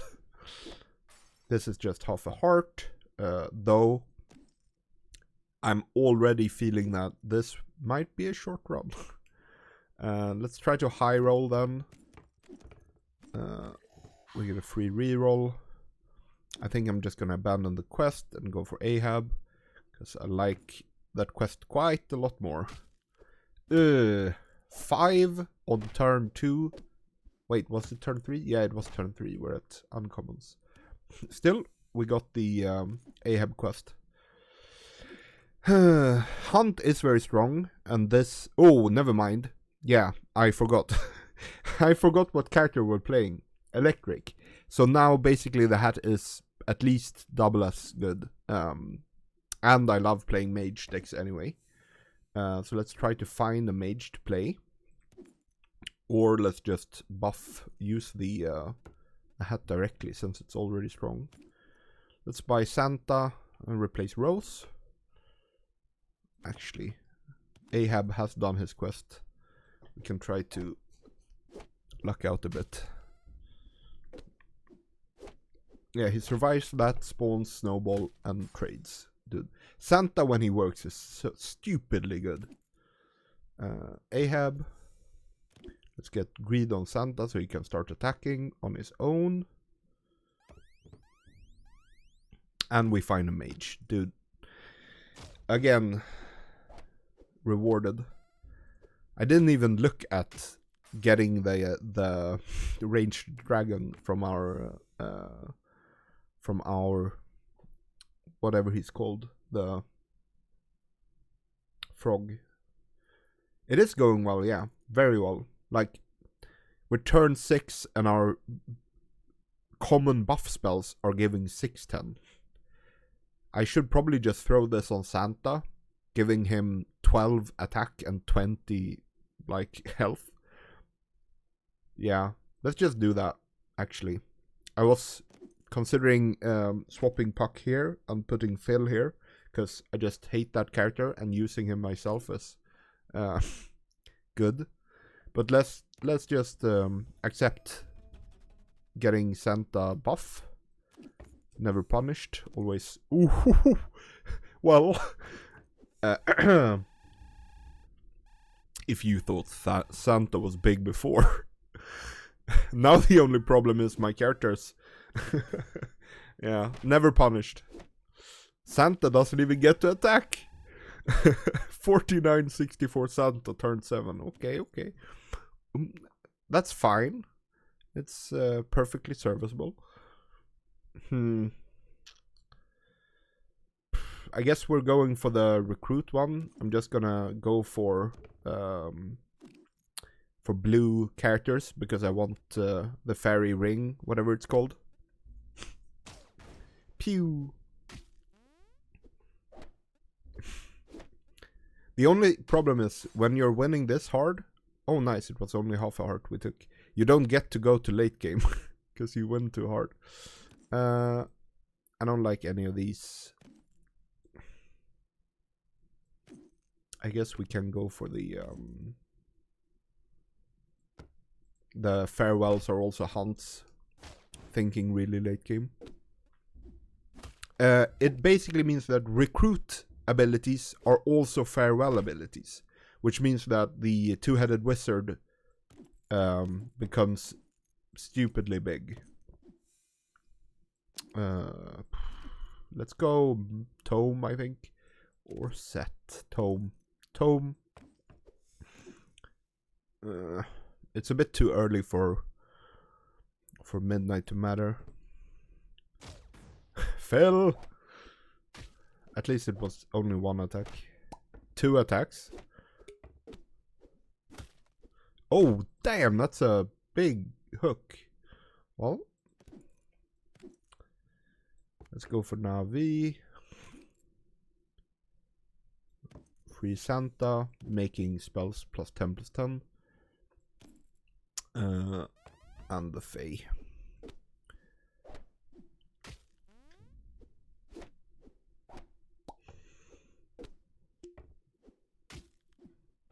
Well, we're somehow... Now, it was like 24 stats on the ground. Ah, but we don't have it right now. I used it early on the Santa.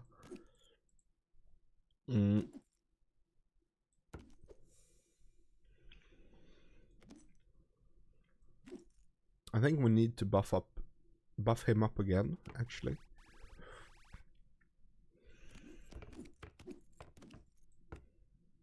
No, don't apologize. It's too late to apologize. Yeah. We really didn't convert this game. It started so amazingly strong. Well, Eureka is very good for us, since it's basically free. Bah. No fairing. Well, Energizer means every time I buy a mage, that will be +5. Seems okay. Let's buy Merlin, even though it Yeah, we have one extra turn after it. Even though this is a loss for one turn, we might get a couple of Lost in the Woods or whatever. It's weird because, like, I have like this game I a lot of fun with, even though I was about to say we lost, but now we're getting all for one again.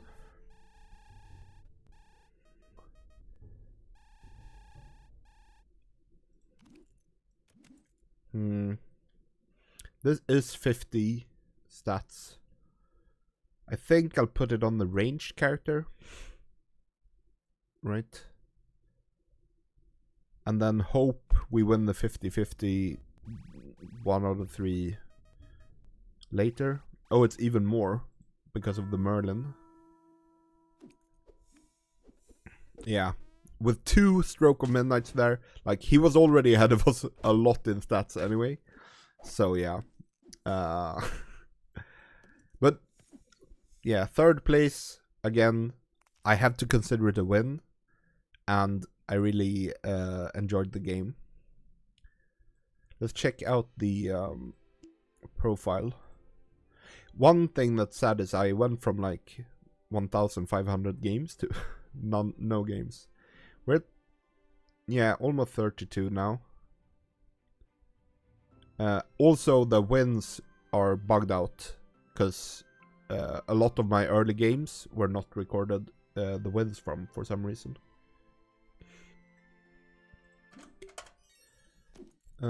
Again, I like the spell characters.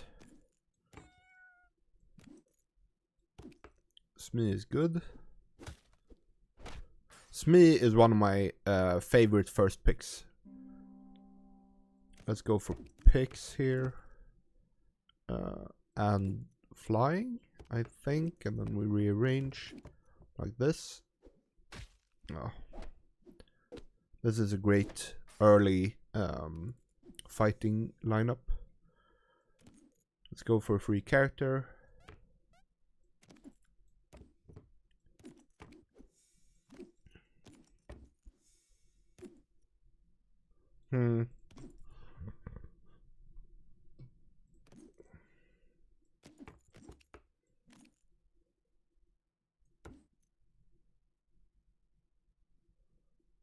Holy crap, an actual person that I have to moderate.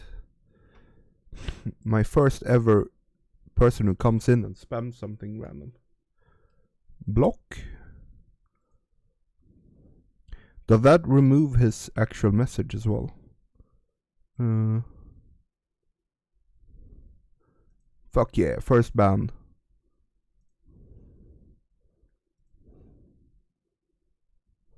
Did that remove the message? Or is the message still there after I report ban him?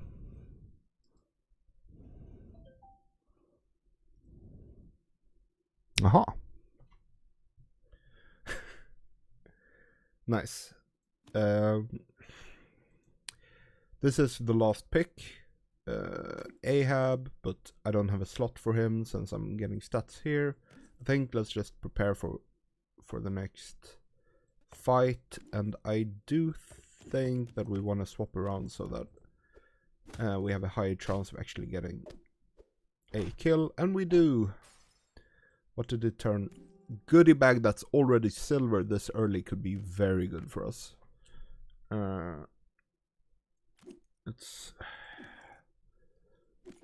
We go Rose. You like goodie bag a lot, eh? I'm tempted to replace Pix with Jill, but I do love Twinkle. It's one of my favorite spells, especially since next turn we get a free spell list. So if we get 2 Twinkles in a row early game, that can mean a lot. And I think we're fine with the 3/5 goodie bag. Yeah. And we get the other Twinkle. I I'm considering pirate. But I think I want to put the twinkles on someone else. Ooh, never punished. Anne, 15-15. Turn 5, let's go. Anne has gotten so good. Like, Anne was good when it was hunt +4/+4. And they just made her better. I really, yeah. It's weird, because, like, Goodie Bag is super strong to start buffing. But Anne is even stronger, I think. Nice. +4/+2 to everyone is definitely the type of spell. No, Phil! Phil is like the one thing that can fuck us over here. Is a Phil that we attack bloody 4, 5. Okay. Sure. Was I fighting against this guy? Or was I fighting against Phil? Like, what? That is not kosher. Lost in the woods, are you? Pick up a nightshade. That's amazing. Let's do one of these for Goodie Bag. Let's keep buffing Goodie Bag. Dude, that Phil was crazy. Like, insane. Ooh, abracadabra. I mean, if I keep rolling this high, I'll just pick over the rainbow and I'll get Goodie Bag again. Basically, yeah. Nightshade is too good. Ooh. Obviously, Abracadabra is amazing, but so is Two-Headed Wizard. I'm going Wizard. But not picking Abra is... It feels kind of crazy, but whatever.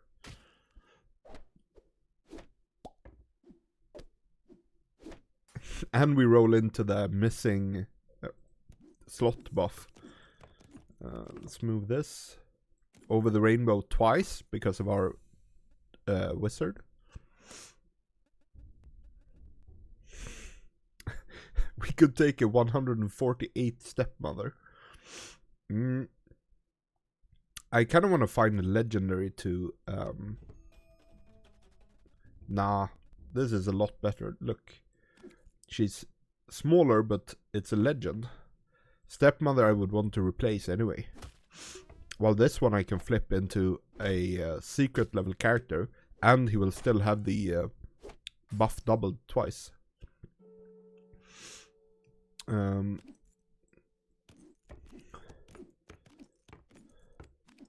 Let's just grab this one for the deck inspector. I think I'm picking up silver. But I like rainbow so much though. And if I rainbow, I can get a Goodie Bag. That's huge. You like Stinky here? Nah. Like, sure, if Nightshade wasn't 23 attack more, but...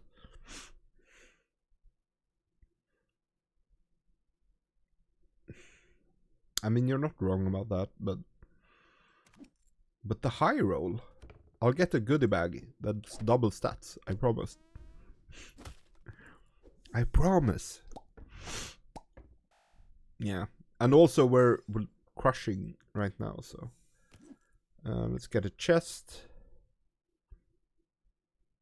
I guess I should technically pick this for the... Exactly. I want the greed. Buff him up.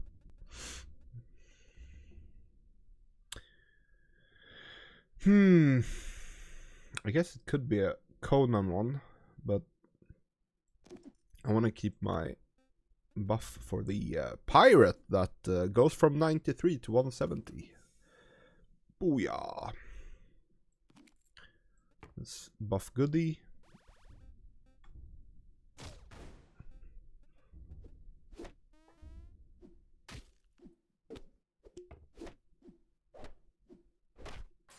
Easy peasy. Here I could swap down with Nessie, but I probably should, to be honest. Yeah, let's do that.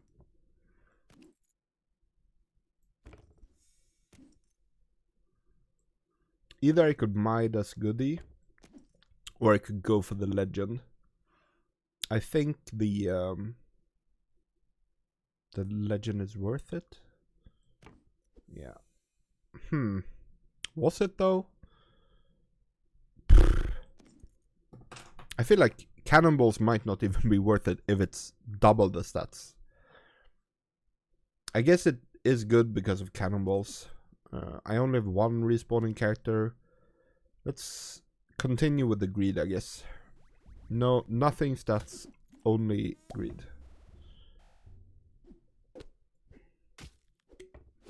Ha! I failed that attack first.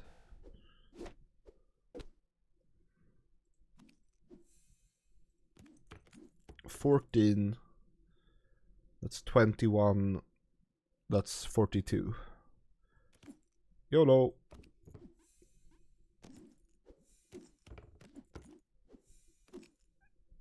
This is the mushroom ring I was talking about. This is probably my favorite treasure, which was why I insta went for it, but it's really not good. Not good here. It's amazing in general, but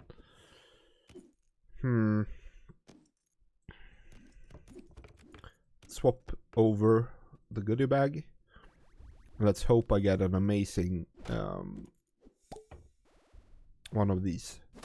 Probably the best one for me right now is the sword that allows you to take 3. This fucking fill, holy shit.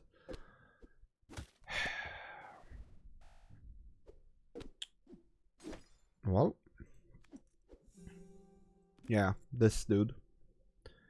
Trifork is amazing. Starlight is good as well. I think we have to take 100 sword.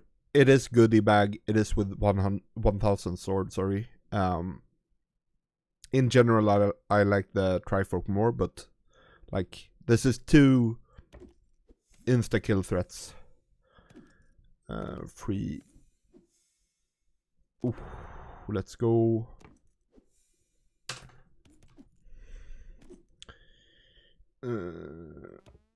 Whoop.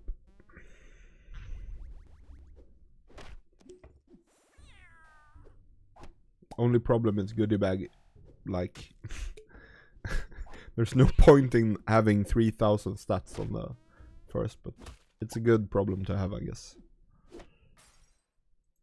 Oh, and the run is over, but I was just starting to be on my roll. And what do we get? Morgan Le Fay, fine card, and Nightshade for our Starlight.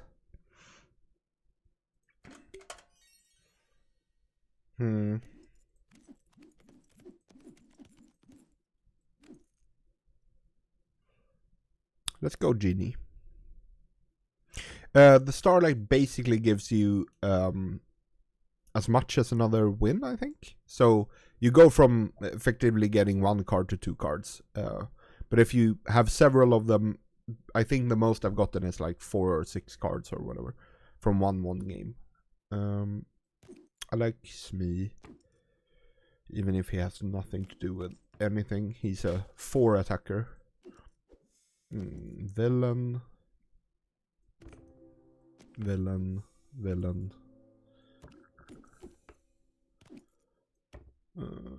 Fortifications or draft window. I love draft window games, so let's do that.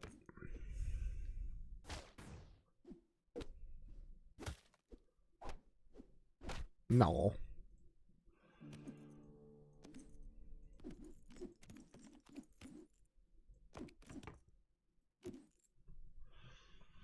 Okay. I think here it might sound weird. It might just be better to just grab Stepmother, actually. But I'm tempted to just take Smee here.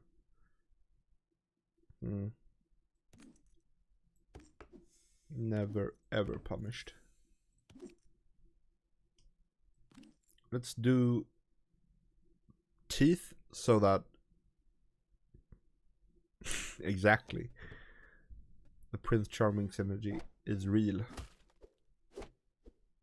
Oh, I didn't move my shark. Oh well. Actually, I prefer Billy anyway. Wait. Why does he have so much higher stats? He was a 1-1.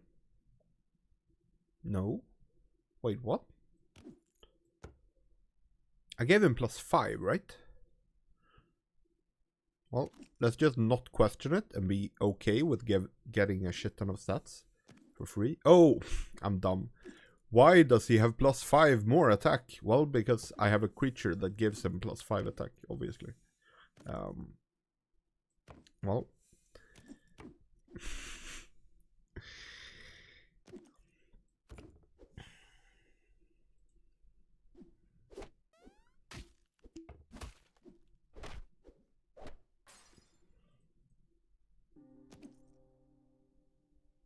I love Billy Bones, but I think we are supposed to give up on the on making sure he's the first to attack to get the shark value. I think so, at least. And let's get him some toughness just in case we lose the 50-50.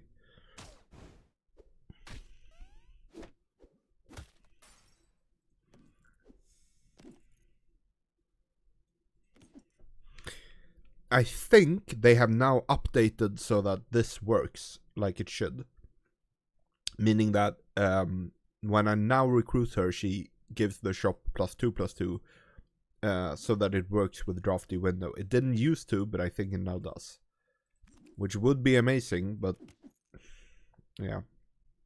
Like, I went for the treasures, that is fairy spellcasting, but I have a good Smee, and like, this is very strong.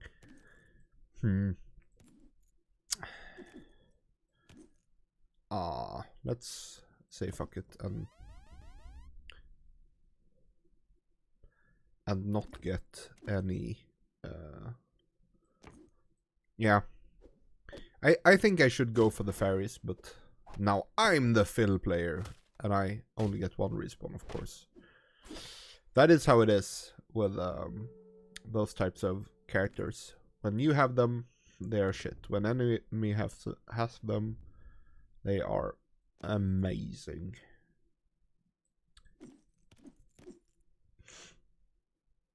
Yeah.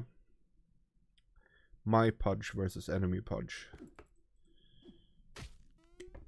Well, once, and it's a Stinky. The same is true with Stinky, as it is with Phil. Here, if it had more stats, I would consider buying Slasher, but we're definitely not in the business of doing that. Free upgrade. This is another card I hate, by the way. I recently found out that if you make it golden, both you and your opponent get a treasure. I had no idea about that.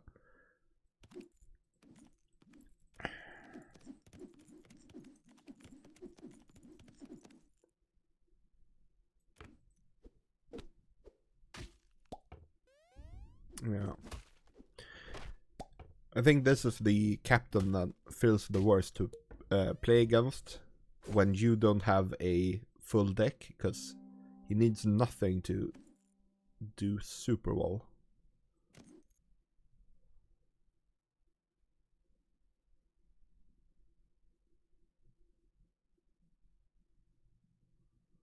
They definitely keep the treasure if you run into them again, which you do.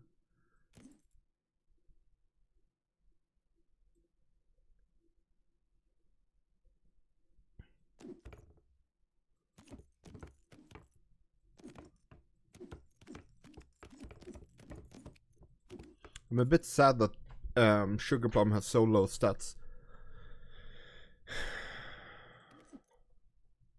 I could have sworn that the opponent got to... I think they permanently gain stats from Achilles, yeah. And keep the treasure. I haven't really considered this, to be honest. But I think so. Oh. Then you should definitely trust Discord. Definitely.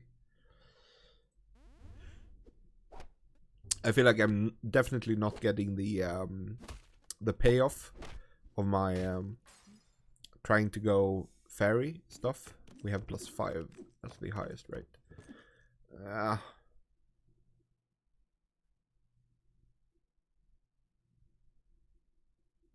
guess I haven't considered that. Shield, meh. Queen of Hearts used to be fairy, right? Or am I just...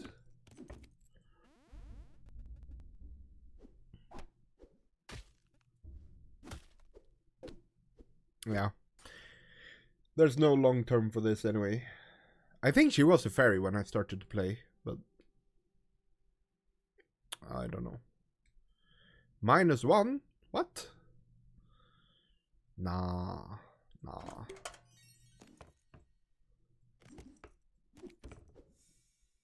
This is a weird one. I used to just buy these, but what you can do is a really early game, you can just throw them away. Since you want to golden as many of them as possible. Yeah. I mean, it is what it is. It is what it is. Do the lion? Oh, it's time skipper. I'm like, what the?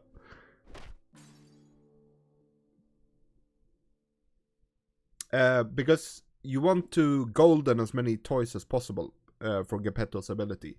But if I bring him onto the board, he's going to die, and when he dies, he goes away. So, basically, yeah, it's better to throw it away, in my experience. The problem is, there are a bunch of respawning or spawn toys or whatever, so it's not too uncommon for me to throw him away. And I have a silver one in the shop.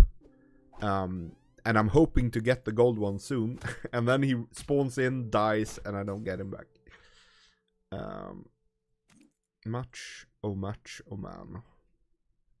This is also weird, because obviously you want to golden the toys, but you also want these are the highest priority. And I love doing the resets. But I think I will buy this.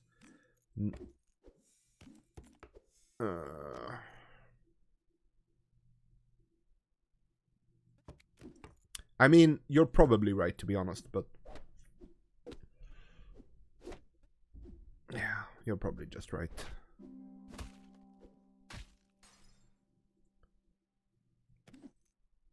Guess who's back? Back again.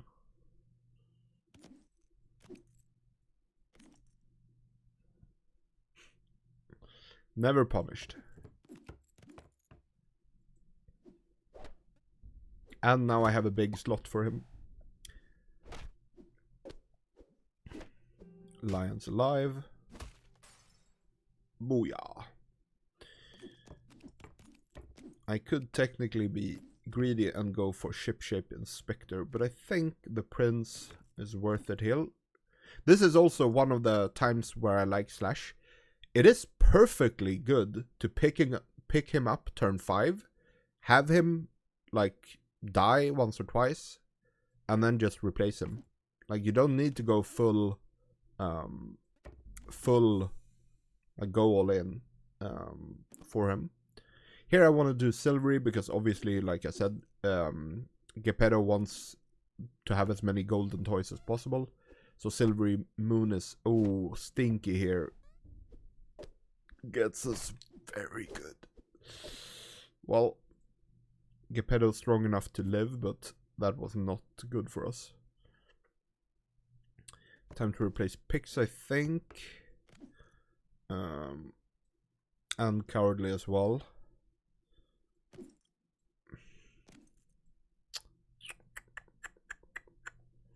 Yeah. I want the green Whenever you buff a slot, give the slot +2/+2 very badly. But I'm not greedy enough to go for it. We replace him. Frankenstein, hello. I mean, on this, it's stupid strong. Oh, hello. You're welcome. What can I say except you're welcome? I guess it's an upgrade anyway. But this is not. This is never living in mid game. Bop. It just feels unfair. Like this hero captain is so much stronger than whatever else you play against. And we get silver here.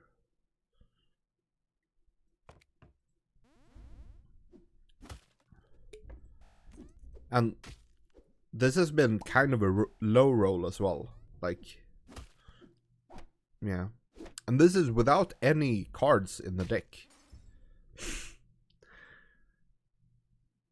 He just crushes. Let's go. Abracadabra. Abracadabra.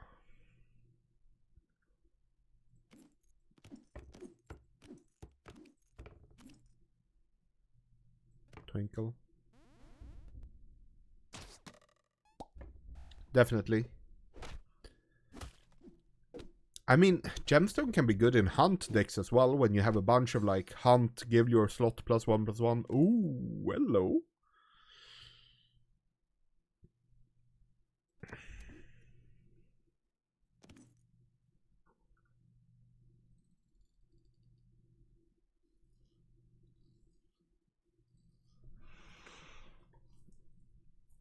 Technically, I could go Guardian here, but I think Giant is better.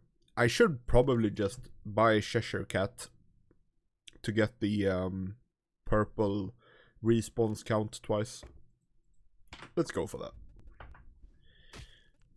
Ooh, survives on 1 HP. Always lucky. That's basically when the slots themselves have a high bonus. So here they're like 15 or whatever. Oh, I can't lift them. But I get the sound from it. That's weird.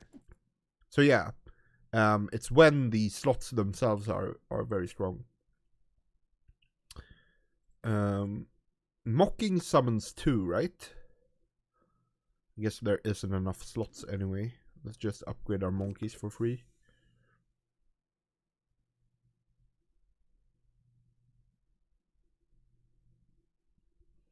I don't think the Elven Tools ones stay, actually.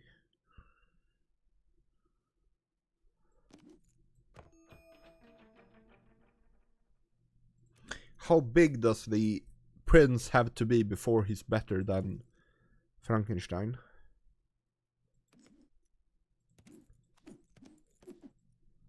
This has to be close, right? Let's just pick up a wizard without actually doing him. Frankenstein is a lot better, yes. But when he's not better than a 200/200 spoiled prince.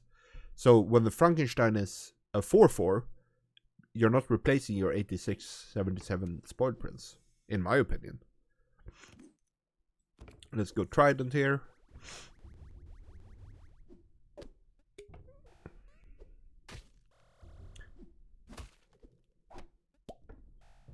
No, and now he's gone forever.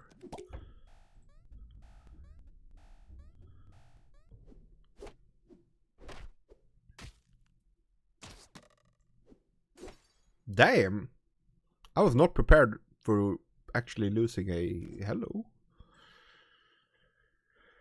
I think we replace Prince with this one. Yeah, let's do that. And let's growth G-Man, I think. No, wait, I have the double one. Whatever. Oh, hello, Paul.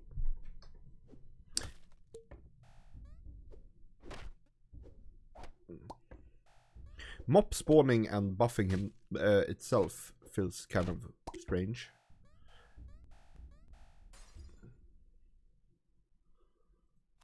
Charlotte is the farewell +8 for the ones who buff, right? Right?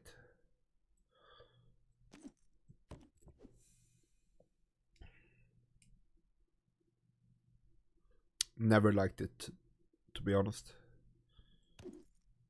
But it's also weird because some of the ones, like, if you don't play with it, then you never get the, like, opportunity to get surprised by it or whatever.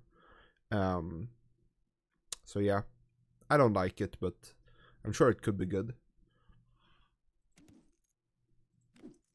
There are several ones like that for me, like, I think it's Anubis, and there are, like, a bunch of ones that I know are good. I've seen them played against me good, but... yeah. Oh, a shark. I guess it's only 40, but... and he didn't get to shoot. Okay, Ninja, don't shoot. Oh. Well, it's still a win. Never mind, he gets to shoot again. Yeah, it's fine, it's fine, it's fine. Never worried. Boom. Hello. Oh no. I had double. Oh, I love Zeus. Zeus is probably my favorite one of all. It's a 46 buff. That is very good. Can't not do it. I think we're losing this one anyway. I was never worried. Shoot Phil! Shoot Phil! Zeus doubles the first spell you do each turn. He's amazing. I love him. And his attack is equal to every spell cast in the game times 2 or 3 or something. And on top of that, he is ranged, I think. I mean, two-headed wizard has some advantages in terms of, like, you can get so many, since you can have the farewell and you can have the farewell equals hunts, you can get like 15 two-headed wizard triggers, but in general you're not wrong. Give your smallest character 50-50.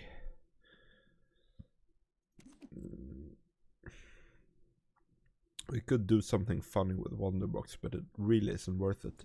This has to be the worst secret, like, trio for this game. I guess we're doing that. Yeah, it's very fun. It was one of the things that led to permanent games last 2 patches ago, I think. I was having a lot of fun with it. But this was before I got the client for the computer. my poor phone just broke. It just froze up several times. Sometimes it, like, when you pressed to battle, it could take like 5 minutes for it to start doing anything. And then the battle still had so many things going on in it that it couldn't end.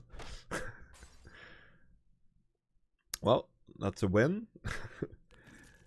Play Geppetto win game, easy peasy. And we get Raggedy Ann for him. That's a huge upgrade.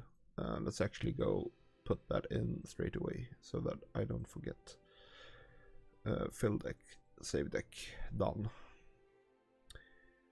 I think I've been streaming for 2 hours 22 minutes. I think we can do another. Pirates. This is not good. This is not good. Well, I guess it's best in slot, but still. Actual pirate, haha. And another pirate, haha. Let's rely on the super lucky one. No. No. No.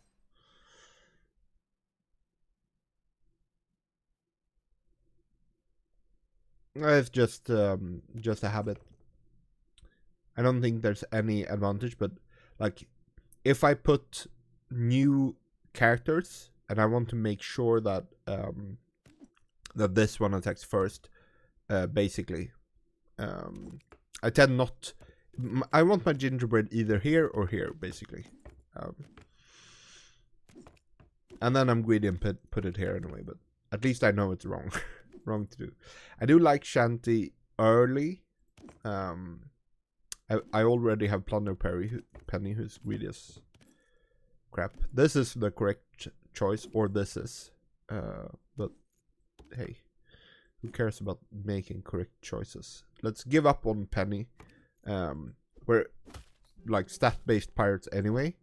Now we get the quest. Oh, never mind. It didn't matter how hard we lost that one since we already... Relic of Antiquity should definitely be removed or like buffed to all hell. Okay. Let's take Potion. Even though I normally pick this only if I have a quest I'm already doing, but whatever. Hyena. Wait. That's 2 plus 2. Yeah, whatever. Let's go.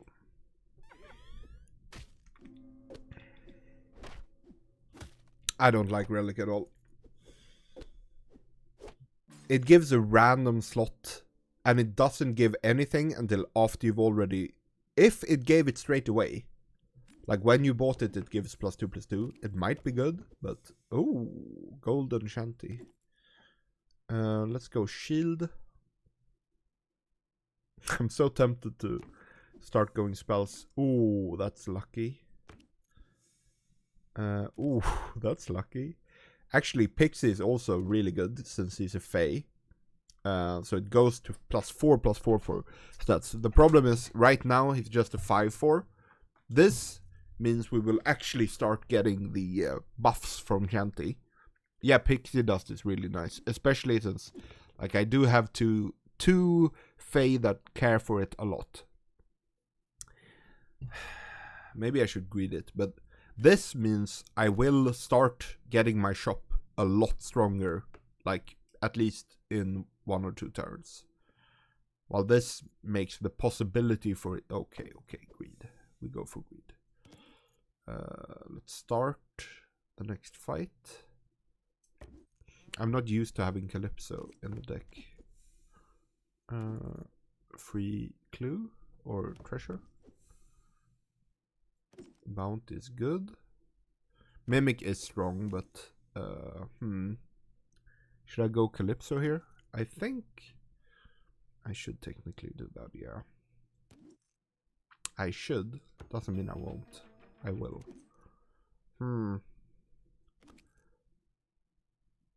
Let's just grab up a horn here really quick. We lose this fight and we get a...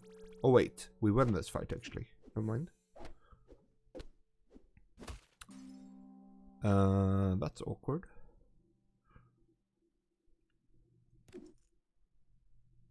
The greatest pirate. Let's replace him with a pirate. The horn is just one of the best. When you have Annie with horn, it's crazy. +12? I had Annie with horn with Jack Sparrow. Stupid. We are missing these two. Let's just grab them really quick. We replace the cat. Abracadabra. Simsalabim.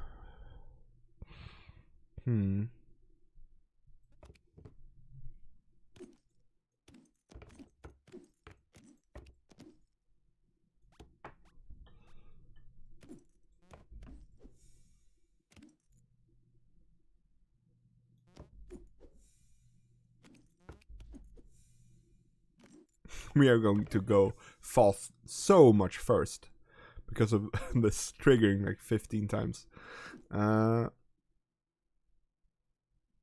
Let's just end the turn like that. Exactly. I'm going so first. Now, Inspector is done. We get this one, and we get the cheeky +2 +2 +4 +4. Anyway, well, this one's good. Oh, I forgot I had the quest one. Yeah, I mean she was fine as a 4/4, and now it's 6/6. It's so strong. I forgot I took the early quest thing, and I was prepared to get the horn. Both of my quest things I did for the horn, but I guess we're just doing Viking stuff. We are Vikings indeed. Very much so, actually. Very much so.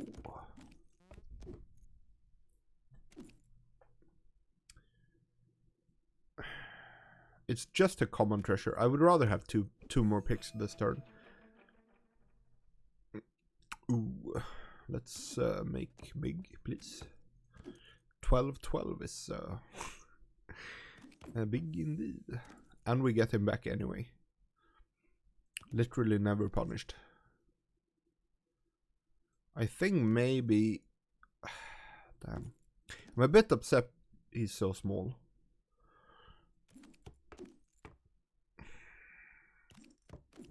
I think we just replace him. But it's +4 +4, and we took the dust for it.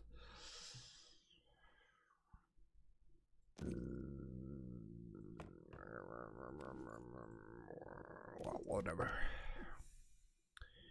Whatever happened. Let's take a mimic. That's fun.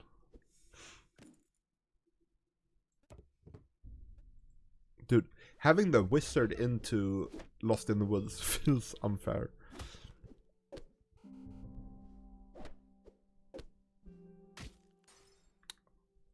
Okay. Pirate.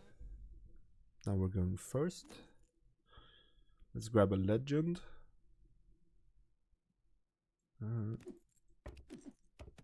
Yeah, let's grab a legend. Nessie.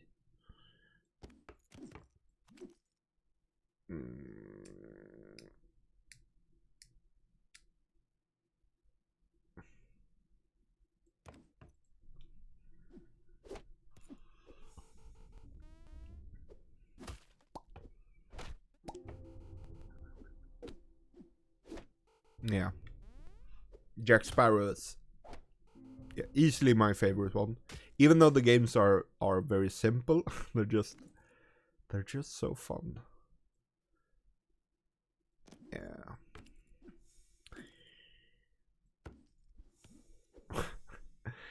Your pirates have +20 +20. 32 hunt, eh? Sounds okay. 32 is fine. Do I want to keep him? I mean, he's bigger than Bahamut after attacking like twice. Let's go. This is my biggest one. Obviously, it's Davy Jones on it.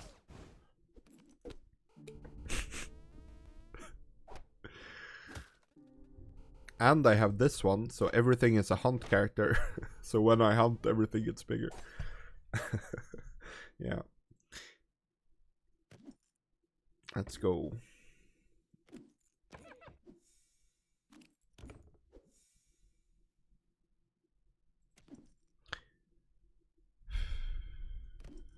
I have the collect all three. Normally I would do the Jones. Yeah, let's do it. Just for the meme of getting the horn, right? Never didn't have it. And we get buried treasure. And we get energizer. So all of these. Yeah. Basically the perfect. Yeah. Okay.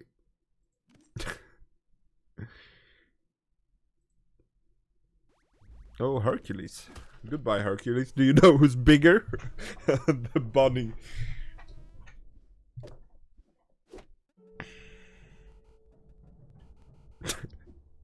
This is so dumb. Yep.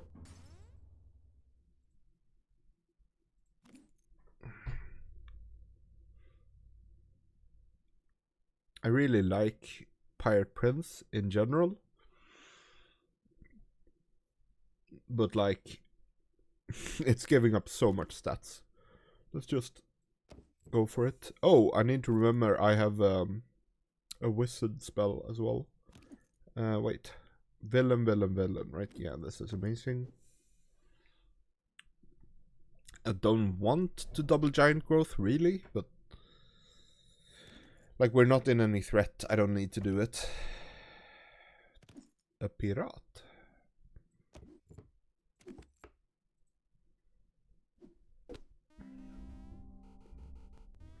Oh, nice. This is extra good for us. We're playing against respawners. I get to hunt them extra much.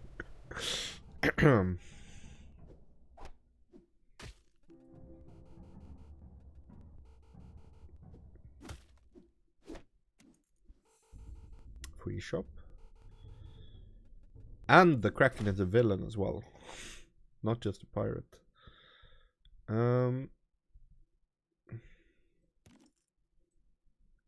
I kind of want to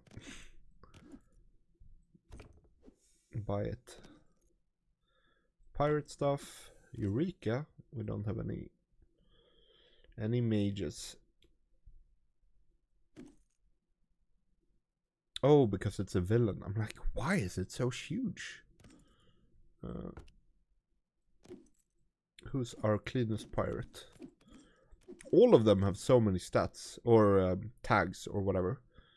The smallest one is pirate animal, and it's. Let's go for the Kraken, I guess, just because it isn't gold.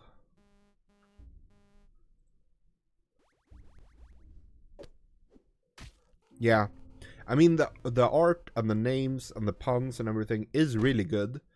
I'm still a bit like, are they going to get into trouble for this? Like, yeah, especially when it's stuff like Jack Sparrow and those ones, but they are the ones I like the most. So, hey, ooh, Hook. I think Hook is good enough for Jones to be replaced. Oh, look, Hercules. You're tiny. Can't even hunt a rabbit. This rabbit has big pointy teeth.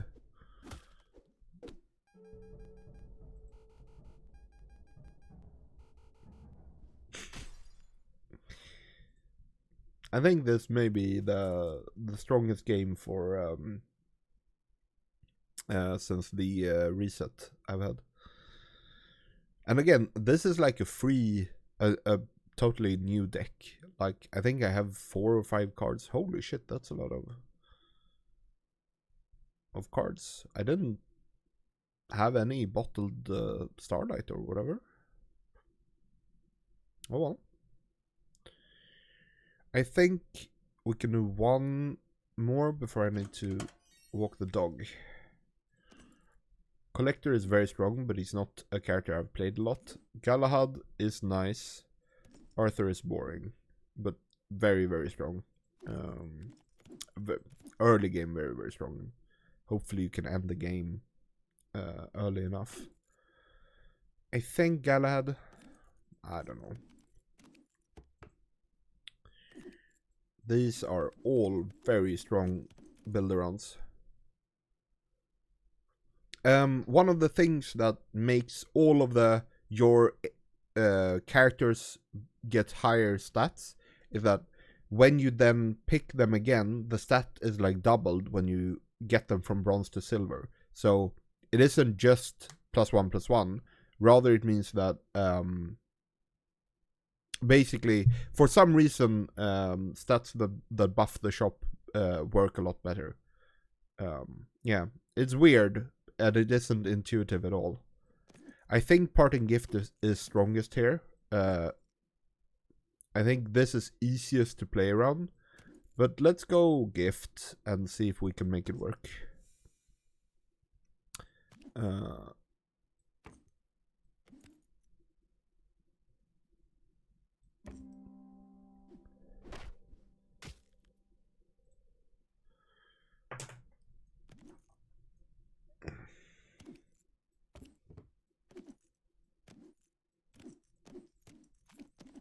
I'm not used to playing with sounds.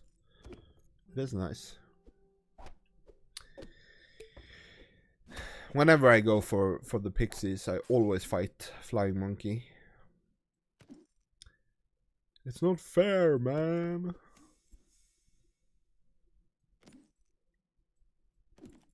Let's go for the treasure finding, since I am trying to do stepsisters anyway. Let's buff them up to 3. Let's buy the sunshine, so it procs. Yeah, this is fine. Goodbye, Mr. Lion. Tiger is good. We're going for farewell build. So I'm not doing a shit ton of spells, and it's definitely not heroes. So I think Tiger's Paw is fine. Not anything special, really. Let's replace Pixie as soon as possible. Ooh, here we have our first possible farewell switcher. It's 3 turns until we actually get it, though. And we could have a treasure instead. I think the treasure is better right now. If this was turn 6, I might pick this up, but it's also not one of my favorite ones in terms of farewell abilities.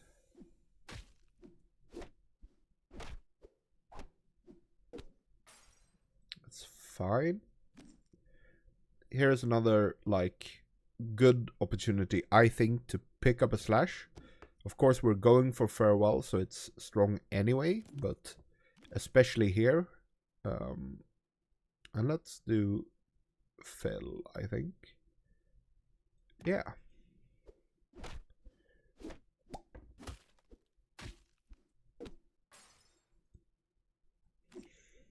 I love this card. I really didn't like it, but I tried it, and I think it's fine, actually. This might be either mice or an Achilles switch up. The problem is Achilles has a farewell ability that is doubled, which is really bad, actually. Let's go wizard, and we'll pick up the secret. Secret is wrong. The mushroom ring. Simply. Let's just do that. It's 8/8.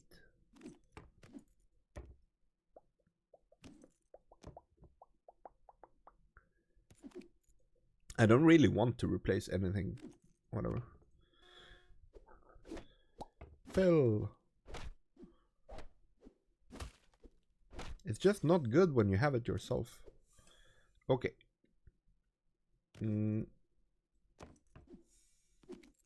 Here we are. Again.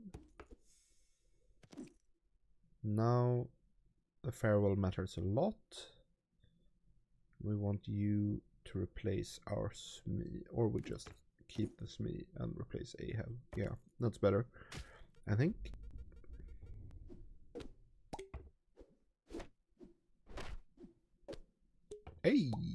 Hey, this is weird though. Now he should definitely come back, right? Right?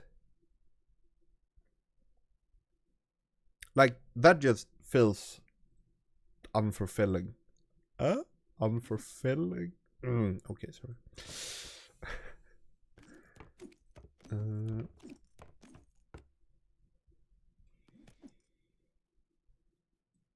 I think this may be one of the late mysterious eggs turns. I don't normally do them, but they are good to get a rare with.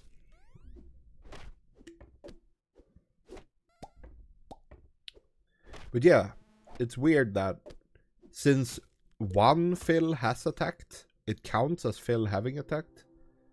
I don't think that's right. Wait, it's blue, purple. Okay, so I think this should mean we get a rare, or am I dumb? Whatever. A secret rare, I mean. Wee! Wee! Ooh! And it's a farewell one. Haha! Always lucky. I want to make sure it dies though. So I want it to be attacking. Yeah. Wait. Oh, never mind. Abracadabra. It's a villain, yeah. Let's giant growth it again.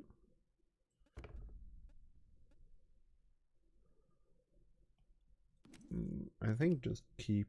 Actually, we've given up on the wizard dream, I think.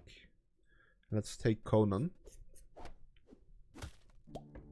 And he gets the buff, of course. Very nice. Conan is free.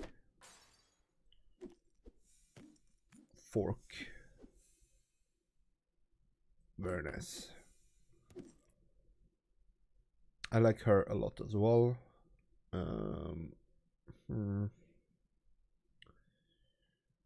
Let's just grab a lot of stats for her, I think.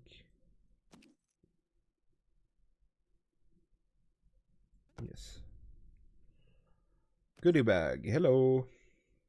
Where have you been? Having the doubled farewell abilities, it's pretty okay.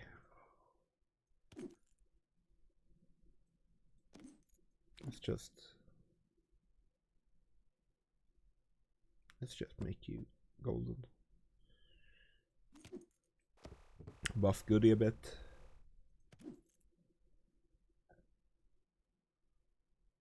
Yeah. I mean, it is very strong. Look! Speaking of Hades, now he did the failed fill thing. My ghost arm is too big, it's not even dying. Then I need the other thing. Let's just go. Buff it up, buff it up. I think we replace the Mockingbird to get the your farewell are also hunt abilities. Because my slash is too big now. I say as he's literally dying, but no one notices that, I'm sure. And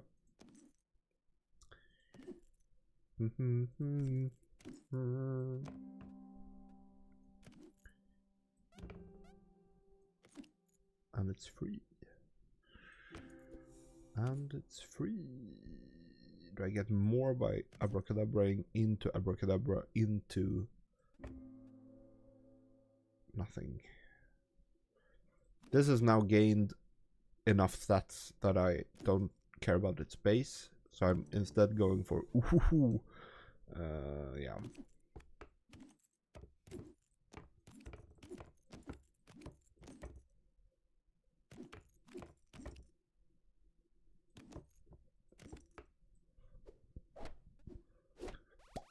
No, wait, that no. Okay. I guess. Yeah, it's fine. It's fine. Yeah, never worried. Okay, I think that's a good one to end on. I did say this was going to be the last game, and I've now streamed for 2 hours and 50 minutes, and I need to walk the dog. Thank you so much, Manti, for coming by. Yeah, I'm super happy I could teach a bit about the game. Yeah. Let me just try to find the end stream stuff. Streamlabs. Okay. Again, thanks, Manti.